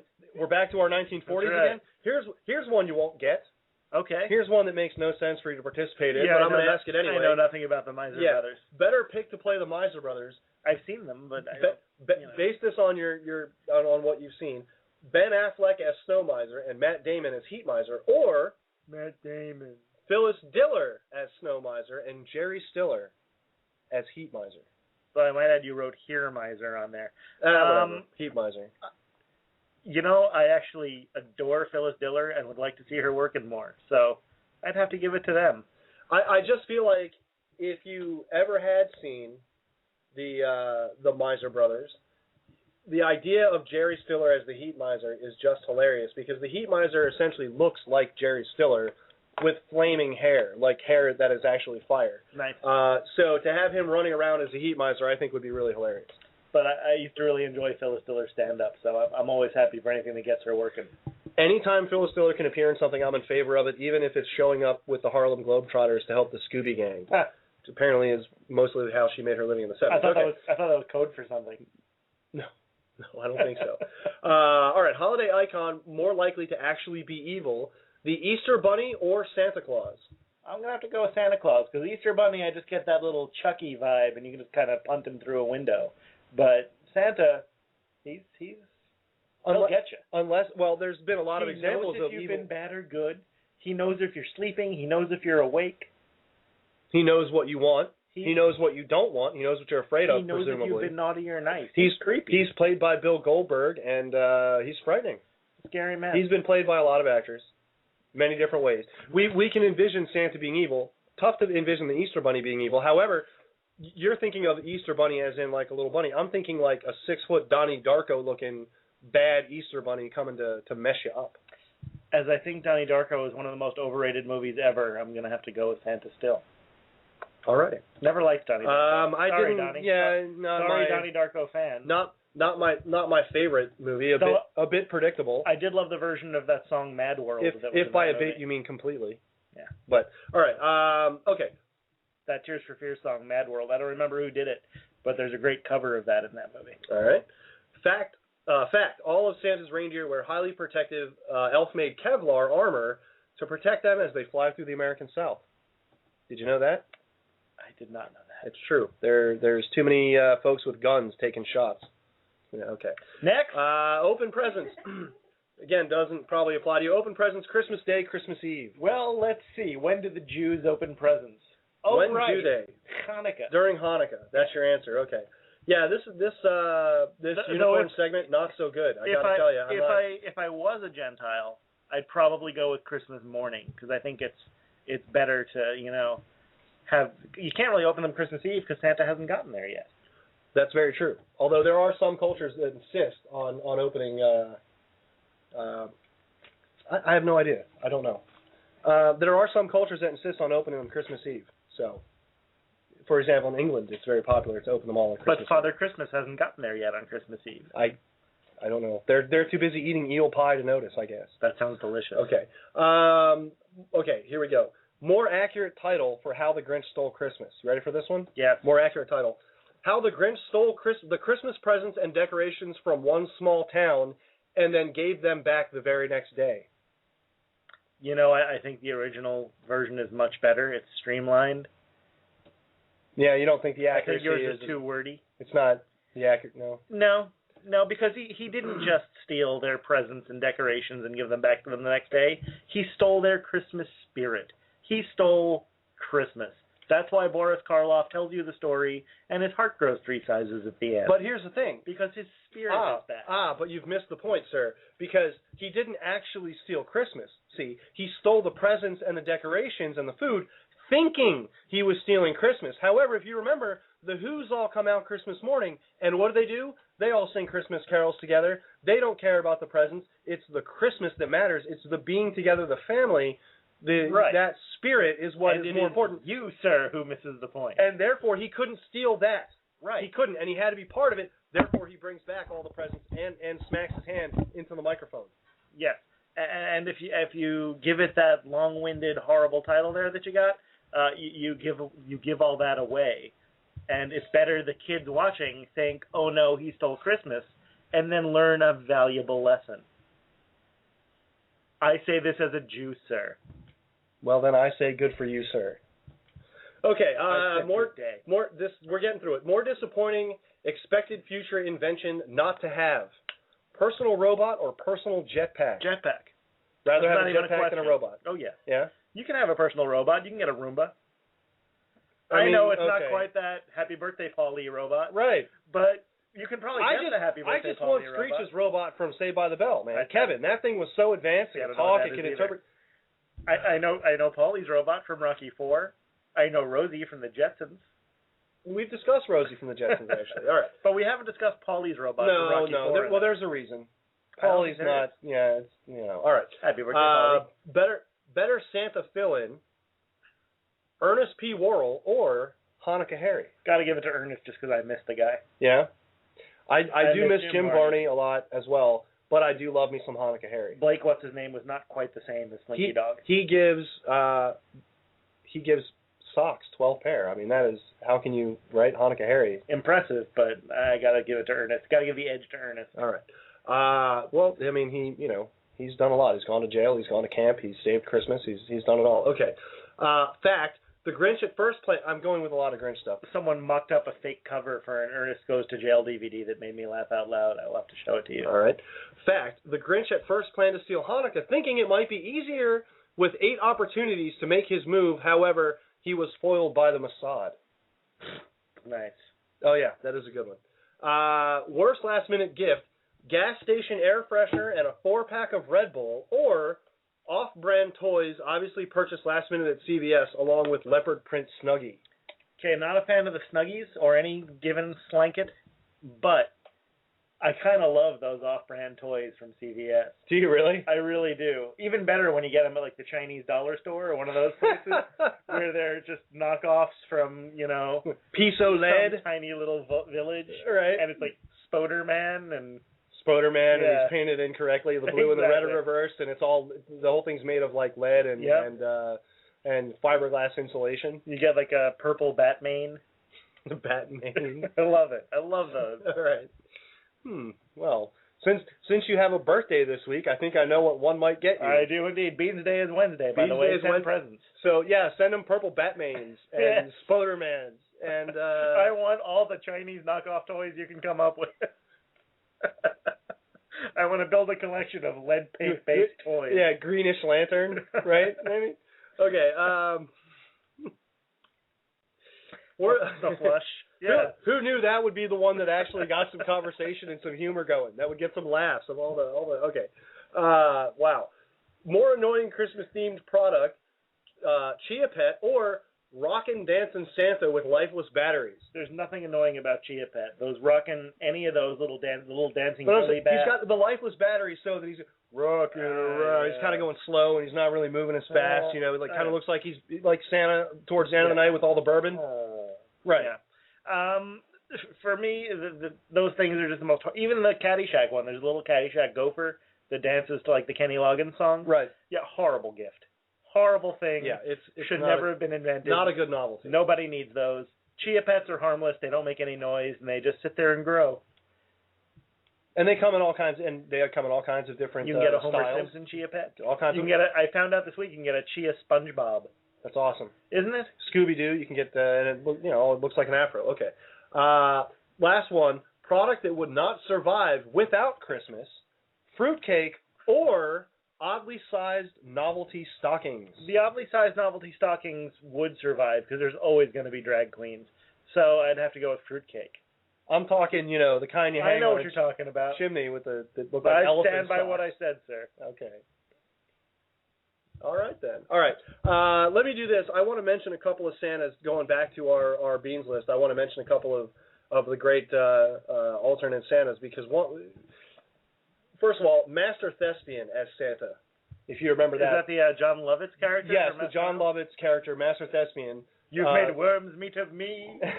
There's a skit where he's hired to play Santa at a department store by Phil Hartman, who's playing the sort of yes, no, real obnoxious old school 1940s style. The Costingtons guy. The Costingtons guy, the department store, right, the department store manager, and of course Master Thespian, he's hamming it up, and he's ho ho ho, Merry Christmas, and Phil Hartman's giving him a hard time. He doesn't like what he's doing. He tries to fire him, and Lovitz fakes a heart attack, tells the kids there that it's because of the evil department store manager has killed Santa Claus, ruined Christmas, and the only way that it can be saved is if he rehires Santa, I think at a higher salary, and allows him the freedom to express himself correctly. And, of course, Phil Hartman, not wanting to see the crying children, does so. Yes. To which we get more of John Lovitz's ho, ho, ho, which is just probably the best, because it's literally Sideshow Mel. is just John Lovitz. Well, it's just not Master literally, Thespian. because it was literally, it would actually be. Okay, well, I hate it when people misuse literally. It's as if Sideshow Mel was taken directly from Master Thespian. I don't know which hurts worse, the bone or the flame or the irony. Would you believe it's the irony? Can you maybe do that a little less loud when you're sitting right next to my earbone? I possibly could, but to call back to Master Thespian again, just one more. Ho, ho, ho! See, it's very effective. Is it? I think you and I have different definitions of effective. You should look that up. If I ever have to play Santa Claus myself, which clearly I won't because you'll be filling that role. Was that a fat joke? No. Okay. All right. It was a gray hair joke? No. All right. You grow a better beard than me? Ooh. You've been ripping me all show. Give me a break. I got to get you back at some point. All right. I will expect to have that as part of the performance. I will expect a ho, ho, ho, very theatrical Shakespearean Santa. Yeah, you won't get one. Okay. The other one, that's great. My giant novelty oversized stocking that you're going to have worn by a drag queen first. Several of them. Yes. All right, so the next one here is, and it's really not the Santa so much as the other characters involved, but Chandler on Friends plays Santa in an episode where Ross is trying to explain Hanukkah to his son, and Ross shows up as the Hanukkah armadillo. Love the Hanukkah armadillo. I do remember that. I haven't seen the show since it aired, so I couldn't. Like Joey shows up as Superman, Chandler's there as Santa Claus. I don't remember. Oh, yeah, it's great. Ben. I like Matthew Perry. Wish he'd work more. Ross's son is expecting Santa. Ross shows up dressed as an armadillo to explain Hanukkah. Kid's not into it. Chandler shows up as Santa. Angers Ross, who tries to kick him out. Then Joey shows up as Superman. Hilarity ensues. I'm sure it does. Hanukkah Armadillo. That's, just wanted to mention Hanukkah Armadillo. Okay. Should we say Hanukkah Armadillo one more time? I don't think we should. All right. Let's see where we're at on our segment. Let's get to our bacon. How about that? Oh, let's. Let's just move right past. We're going to get to bacon. We got This Week in Bacon. All right. I mentioned in the beginning of the show that there's a blogger who has a bacon finger puppet, which I particularly enjoy, particularly like. I wanted to find a bacon puppet because, well, I love bacon, obviously, and I love puppets. We love puppets. We're fans of puppets. We are. We talk a lot about Muppets on the show, so you would naturally think, okay, we had a little discussion about Syphil and Ollie before the show. Which I've also never seen. I am an uncultured swine. I'm shocked at the volume of things you haven't seen. And yet I own all 5 Silent Night, Deadly Night movies. Exactly. But then it's juxtaposed with all the crap you have seen. It makes sense because how would you have time to watch this stuff? Why would I watch while you're Rudolph watching the Red-Nosed Reindeer when I could be watching Leprechaun Back to the Hood? Exactly. When you can watch multiple sequels to these bad horror movies. Okay. But yeah, Molly Johansson, okay, and I found this one, she does a bacon finger puppet, and you can see here, I've got it on the site so you can see it, we'll post this. That sounds like the most awesome Bond villain ever, Bacon Finger. Bacon Finger. Bacon Finger. I knew that was coming. All right. Look at that. How cute is that? That is adorable. It's absolutely adorable, right? And it looks... It's got a little smiley face. It's got a little smiley face. A little smiley bacon. It's just perfect. I couldn't cook you, little guy. No, you wouldn't want to cook him, but you'd want to play with him. And actually fairly simple to make. Although I believe she actually sells these on her Etsy store. Which is good because I wouldn't be able to make it because I cannot sew. Right. I was just going to say I would end up there. with my hand sewn to the carpet. Right. If you're actually able to sew, you may have a chance at this. I think it's probably easier just to support what she's doing and purchase the bacon puppet from her.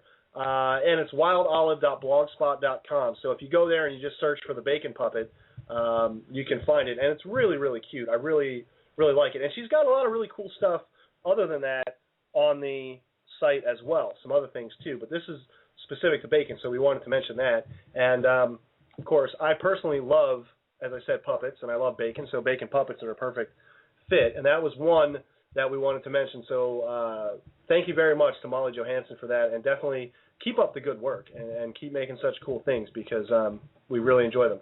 And, yeah, she's Wild Olive on Etsy, and it's wildolive.blogspot.com. And that's for our first item for This Week in Bacon. Okay. So we'll encourage people to check that out. And then the next thing, which got you drooling a bit, is our... A bit. Okay. I think there was actually a bucket. There was a bucket. It's the bacon monkey bread. And basically, we'll upload the links to this one. This is from cdkitchen.com.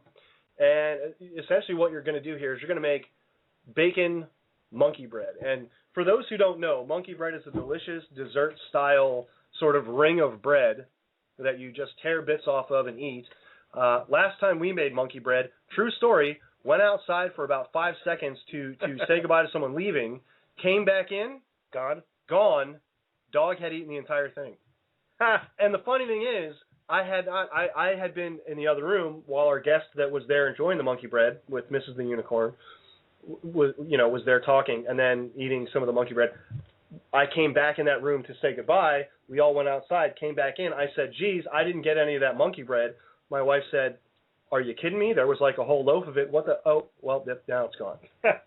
I think the only way that we could possibly make the dog eat the monkey bread that much faster, aside from wrapping it in aluminum foil, because she seems to love that, or slathering it in peanut butter, because she loves that too, and wrapping it in foil, which would be to make this bacon monkey bread. I think you wouldn't have to worry about the dog because I would find your house and eat it all. It's we'll put the recipe up. It's pretty easy. It's not too many ingredients. It's bacon and biscuits. That's just perfect. Basically, yeah, bacon, Parmesan cheese, onions, and buttermilk biscuits, and half a cup of butter or margarine. So. Are you really going with margarine once you put in 11 pieces of bacon? Yeah, probably not a good idea. You should probably get the the flaxseed oil type stuff, that lowers your cholesterol to offset that giant amount of bacon and pork fat that you're going to consume with it. So that's our This Week in Bacon segment. And that brings us right on time, actually. Right on time. We are right on time, exactly where we need to be. Are we on time? We are on time. That would make a fine Bare Naked Lady song. It would. And you know what? We don't even need Doc Brown to get there. Okay, I gave you a Muppet look. All right. I know, but I refuse to accept any of your Doc Brown jokes after that first one. Yeah, I see that, and I get why. Let's first get into glamour. We discussed glamour a little bit. You're just giving me the meanest looks. You're still mad at me about the Santa joke, aren't you? A little bit. Go on. I'm really sorry. I didn't mean it. Go on. I didn't mean it. Okay, all right. So we got Reese Witherspoon, the chin. We went over that, how the chin's looking a little less bullety than usual. Little, not quite as ski rampy. You don't look like you could launch off her face in an Olympic event there. But all right. So it's a Smurf ramp. It's what it is. Smurf ski ramp is there. So we've got special edition glamour do's and don'ts, news and views. This is what we've got here. Now some of these, again, whenever we do these do's and don'ts, they're just so damn self-explanatory, aren't they? Are they? A lot of them are. Okay. I have to say, for example, one of our do's and don'ts is don't wear a short skirt with no underwear, please. Okay. And there's a picture of Snooki I'll try my best not with to. half of her giant orange ass hanging out of what appears to be a baseball uniform or baseball-looking thing. I don't know what this outfit is. I wish it was longer and thicker. I wish I hadn't seen that. And had a plastic part that went over the mouth and nose, perhaps, maybe. Yeah, that's obviously a don't. I think if you have to read in a magazine... I think being Snooki in and of itself is a don't. But if you have to read in a magazine that you shouldn't wear a short skirt with no underwear, come on. Really? Then you're probably watching Jersey Shore on a regular basis. Most likely. You probably dressed up as Snooki for Halloween. Did people do that? Yes, they did, unfortunately. Now, they've got a whole bunch of don'ts in here. I can't even tell. I mean, look. What is up with Katy Perry and the plastic clothes? I really don't get Katy Perry with the plastic clothes. I think she's literally trying to make herself look like a doll. She does. Like a lifeless very doll with dead eyes. Plus, we get it. We get it, Katy Perry. Enough. You're not that sexy. You're just not. I'm sorry, okay? I'm officially more into her husband than I am to her, and I feel like that should not be. Absolutely. That's absolutely, yeah. I feel like that should be the other way around. Totally.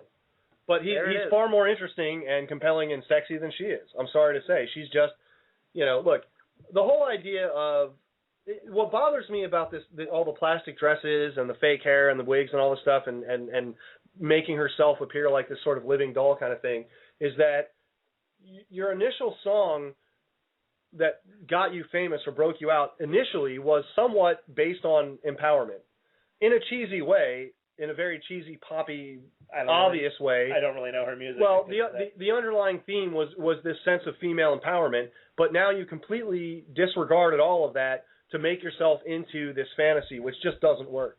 It just doesn't work. And it's sad, and it needs to stop. Well, that's what I'm saying. That's what the attempt is, and the attempt is failing. Did you happen to see the Simpsons episode that she was on? Yeah. Can I just say I could have gone my entire life without some sort of reference to Mo going down on Katy Perry? Yeah. I just thought it was not appropriate at all. Horrifying. It really, they sunk to a new low with that one. After they actually made me laugh for the first time all season with getting the cell phone out of his Muppet hand, they just, it completely ruined it for me. Yeah, I don't know. It just needs to stop. It just needs to stop, right? Animal print, do or don't. Look, it depends. It really depends, okay? If, for example, you're going to Cosmic Drag Bingo and you wear a leopard skin coat or leopard print coat, that's a do. If you're wearing a skin-tight halter dress made entirely of animal print with 20-inch heels, that is a big don't. So that's what I'm wearing right now. Yes, I know, and that's why I'm saying it's a don't. I'm sorry. But it's not. You told me you like the leopard skin. It's not working. Just on the underclothes. Should I get rid of the heels? Yeah.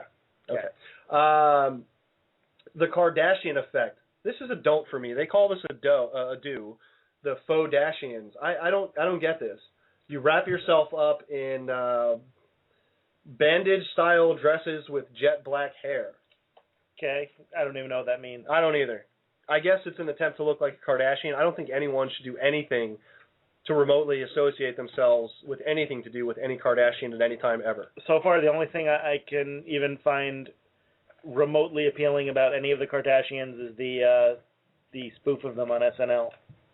Which, for some reason, is one of your favorite things you've seen recently. It's hysterical. I don't know why it makes me laugh as hard. The one who plays Chloe, I don't know why, but the voice she uses makes me laugh. Because it picks up the vapid so well. Maybe it does.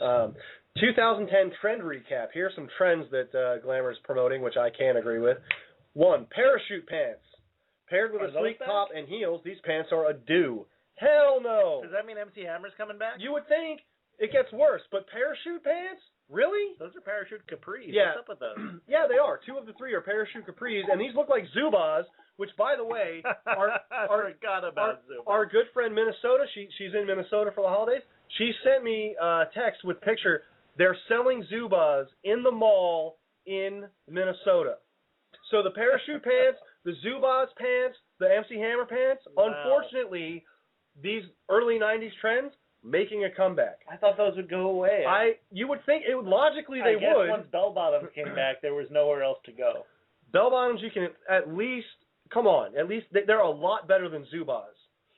Okay, seriously, vertical zebra striped pajama pants. I mean, what are those things? Zubaz are horrible. They are absolutely horrible. You know what they're designed for? They were designed so that big, huge, buff, steroid-using dudes in the late 80s, early 90s could hide the fact that they had those little, skinny, pencil legs, right? That's true. I never thought about that. That's absolutely true. That's exactly what those were made for. And that way you could wear your little tank top with your, which just had like a string to cover each nipple. What are you doing to your nipples? Yeah, right that's now? right. With your Zubaz pants and your giant Reeboks. Did you have to rub your nipples for 3 solid minutes while you told that story? I did. Okay. Because the other trend is hot pink in the evening. Although it takes a bold girl to go so bright, bubblegum chick is a do. I don't have a problem with the bright pink. As long as it's not neon. And I think that word was chic. Chic, whatever. I don't have a problem with it as long as it's not bright neon. And as long as it's not Zubaz pants. As long as you're not wearing bright pink parachute or Zubaz pants. I'm gonna throw up my candy cane if you mention bright pink Zubaz pants again. We gotta get some Twitter feedback on that. I'm sure somebody's got some naughty things or some bad things to say about some Zubaz. I don't know. Our fan seems to be he's picture tonight. He's watching the game. Okay, hiked up hemlines, skirts shrunk and all but disappeared. Crotch shots are forever a don't. Yes, I agree. The photos in here, really, look how short. If there's even a question if this is too short, it's too short. I've been seeing a lot lately when just being out in the world shopping, whatever. I see these junior high age girls wearing shorts that are like not even really there. There's like no shorts there. They might as well just wrap dental floss around their waist. Yeah. I don't understand that. I don't understand what parent is like, all right, that's cool. You're 13. Go get raped. That's fine. I have no idea. Enjoy your rape, honey. I have no idea, but I will say this. If you're not sure when you're first looking at it, if it's a skirt or a belt, it's a belt. Err on the side of caution, okay? Thick belts are in. If it's got a buckle, it's not a skirt. No. Okay? No, it is not. All right. More do's and don'ts. Supersized cleavage, sorry you don't. Look, they just happen to show, and you can they put the eye, the little black bar over the eyes. You know who these skanks are. I honestly don't know who any of these people They're are. all don'ts. They're all don'ts. They're terrible. New do, high heels and socks. Glamour. Are you kidding me? High heels and socks? Only if it's 1987 and you're in a ZZ Top video. And you know how to use them. That's right. And they're short little bobby socks with the big, huge... No, high heels and socks, huge don't. Yeah. Huge don't. The equivalent of a man wearing sandals and socks. The equivalent of a man wearing sandals and black socks with sock garters and plaid shorts. That's a look that's coming back. Don't you knock that.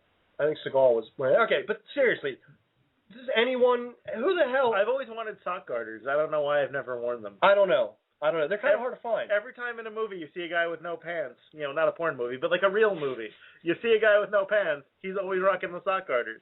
Have you ever met a human being who wears sock garters? Me neither.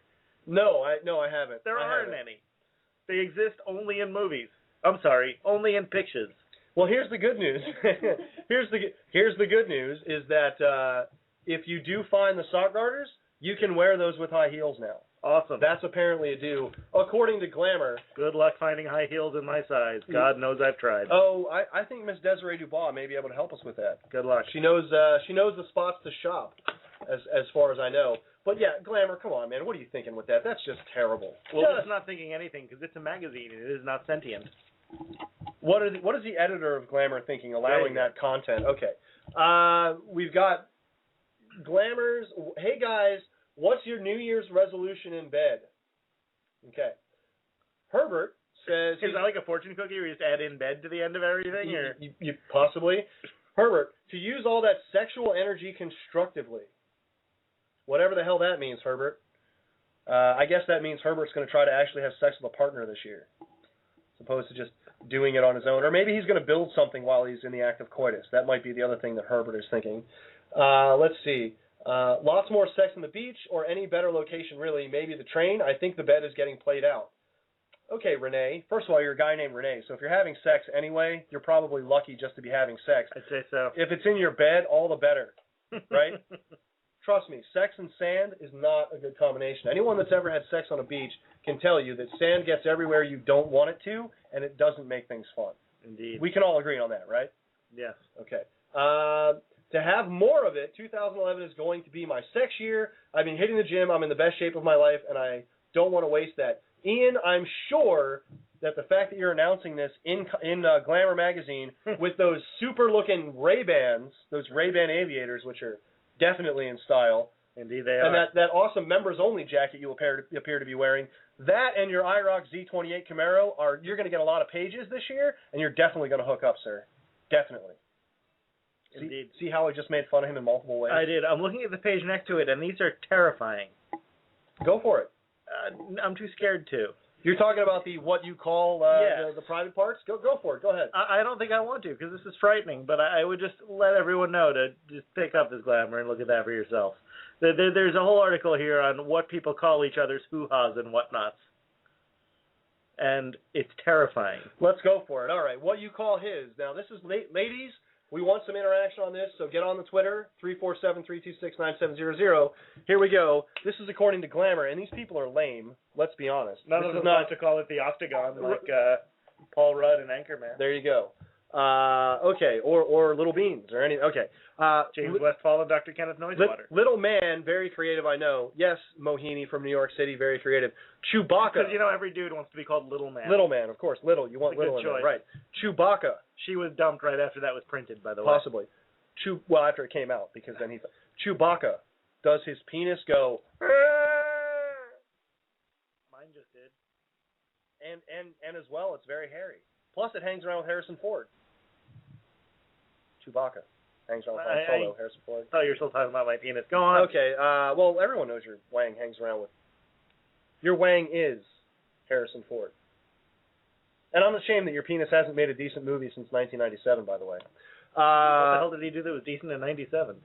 Air Force One. Hated that movie. Last really good quotable Harrison Ford film line. Get off my plane. Get off my plane. Yeah, I thought Clear and Present Danger was his last film. How dare you, sir? K-19 wasn't half bad, but I haven't seen anything decent since. All right. Wow, it's good to know Harrison. I'm glad I hope Harrison Ford's listening because we're going from what women call a guy's privates right into talking about Harrison Ford and his career. And why not? Why not, right?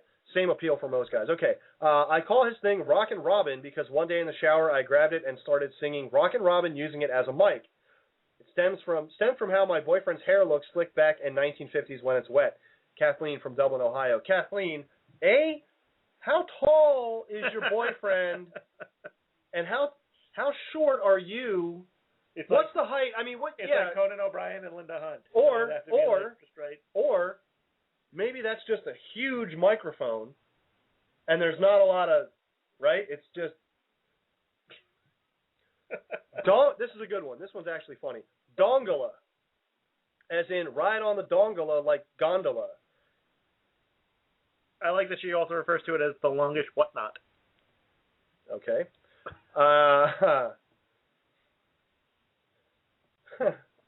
I told you it was frightening. It is. I really want an iPad and talk about it a lot.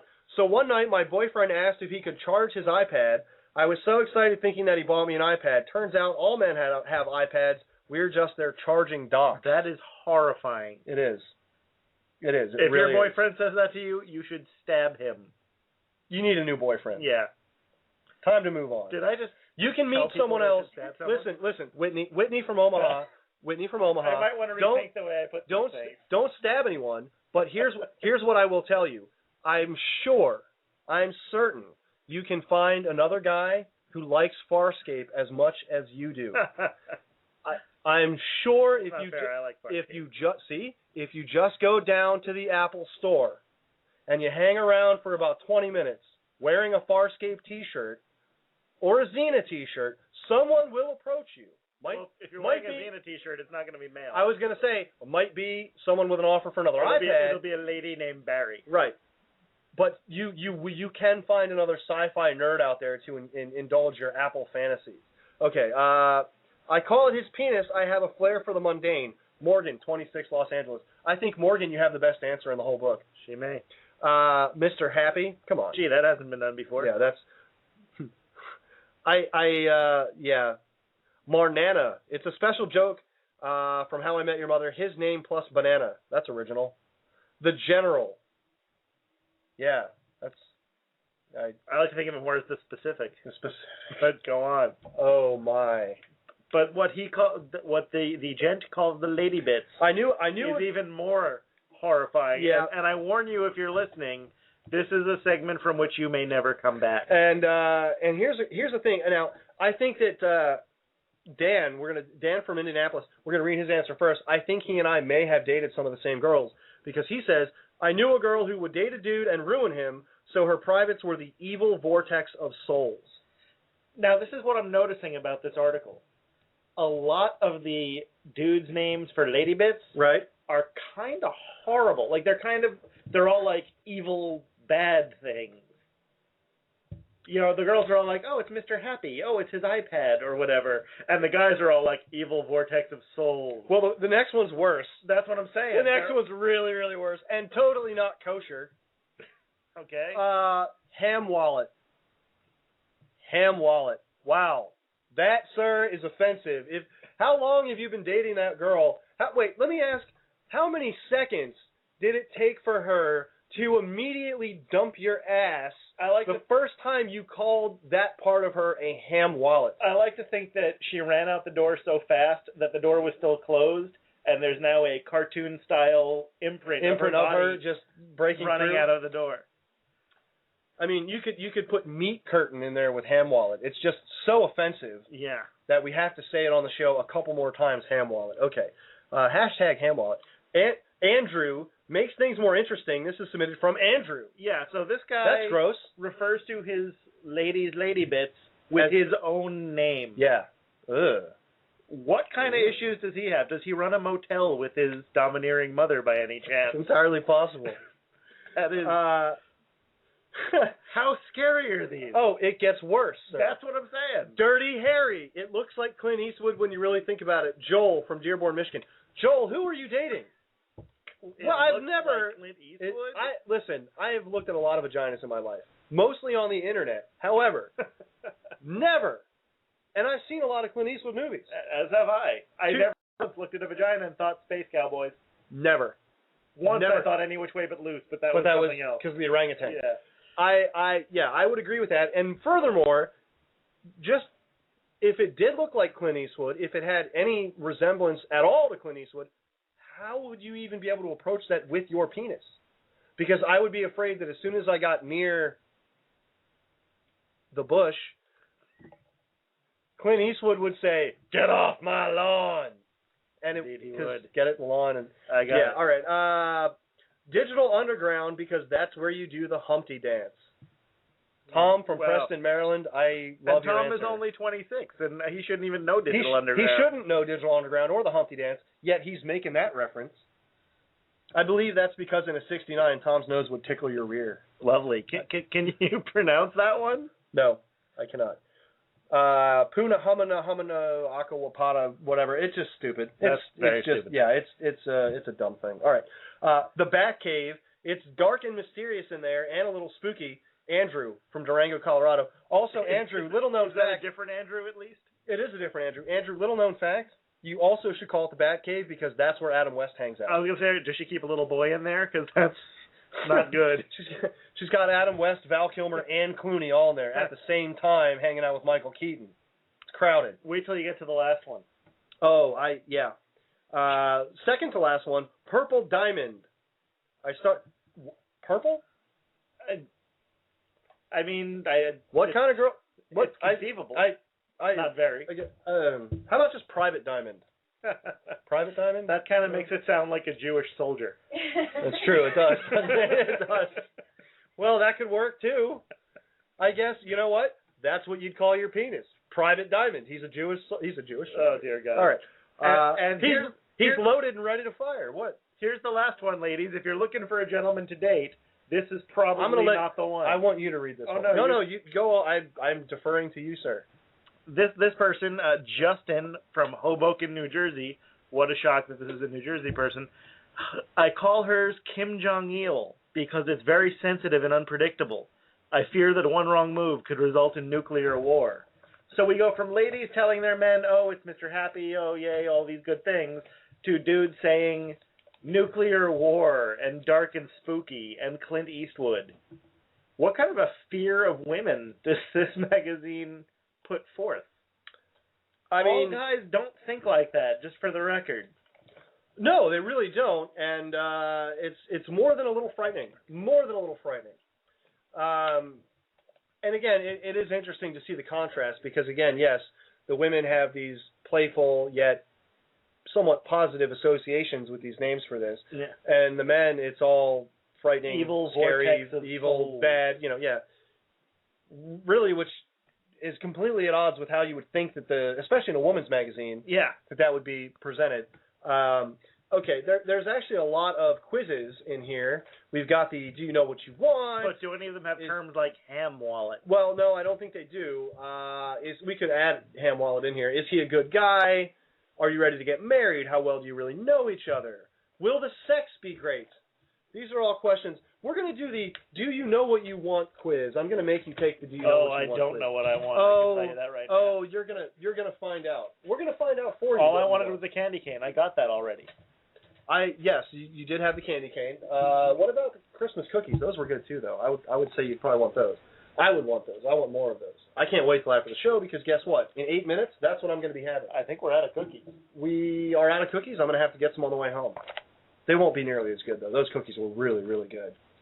They were. I'm serious. Those were some tasty cookies. Thank you. I'm thanking you publicly on air. Okay. All right. Well, no, this is not. We can't take this quiz because it's not really going to work for our purposes. But you keep pimping stuff and then telling me I can't do it. All right. Here's what we're going to do. We're gonna do it anyway. 1, what is your dating end goal? To have fun. A, to have fun. B, to find a boyfriend who may become a husband. Or C, the ring baby. I want to find a boyfriend who may become a husband. Okay. All right. 2, where do you see yourself in 5 years? Big house. I hate that question. A, big house, kids, high earning husband. B, settling into cozy coupledom full of mental stimulation, sex, and give and take. C, one half of a fabulous power couple. I'm all about the B. All about the B. There. Okay. All right. 3, what kind of guy do you think can get you there? A, one who may put work first but makes up for it at Cartier. B, one who's driven by his passion for his craft for me. C, a house husband by his passion for his what? His passion for his craft and for me. Oh. Okay. C, a house husband who will let me call the shots. D, a power broker who wants to build an empire together and spend as much time in my meat curtain as possible. Does it really say meat curtain? No. It says ham wallet. A, B, C, or D. What's it going to be? You threw me with meat curtain. Now I don't know. Should we just go with B? You seem to like B. Let's go with B. All right. 4 is B's all the way down. Is sexual like chemistry? I used to do on my social studies test. We'll see how that works. Is sexual chemistry important to you? A, not as much as his stock portfolio. B, sure, but deep love even more so. For the record, all the A's are the gold digging trance there. Right. Just saying. C, stick it in my ham wallet. What's it going to be, A, B, or C? A, not as much as his stock portfolio. B, sure, but deep love even more so. C, stick it in my ham wallet. I'm going with the B's all over the place. Okay, B. I want to say what it actually says because I know it doesn't say ham wallet. It doesn't have a C answer. I made that up. Fine, whatever. All right. 5, do you want children? A, yes, they're my life's work. B, yes, some adopted, some biological. C, 2, and a fab nanny for my when I'm at my day job.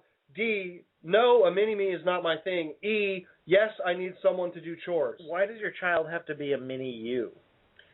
I don't know, and I don't think your child should be a mini-you. So I would, yeah. See, that's my problem with magazines like this, with quizzes like this, with all this kind of stuff. They have the way they slant the questions is things like, you know, they're suggesting that if you have kids, the only purpose is to make another you.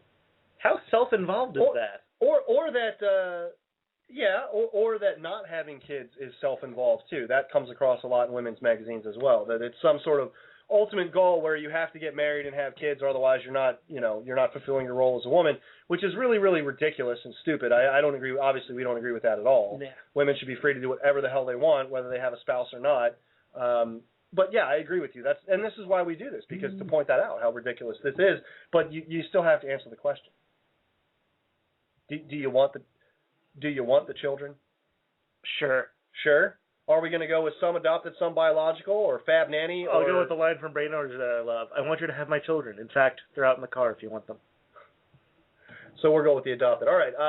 6, what is your relationship with money? A, I need an allowance to fund my shoe habit, in this case, comic book habit.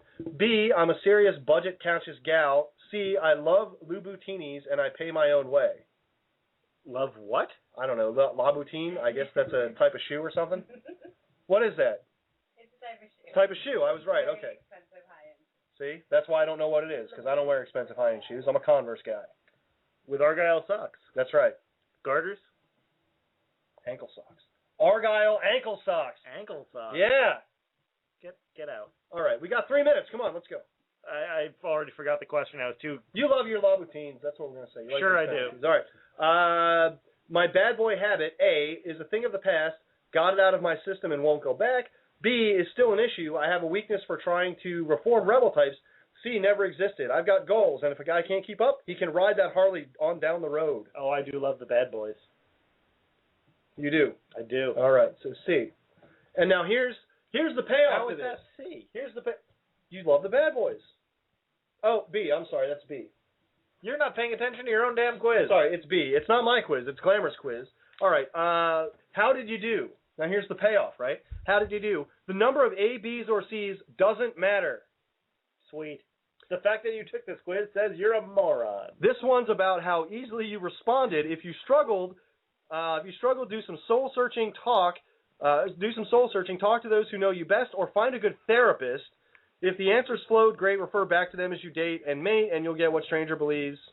What Stanger believes: every woman deserves your best friend with great orgasms.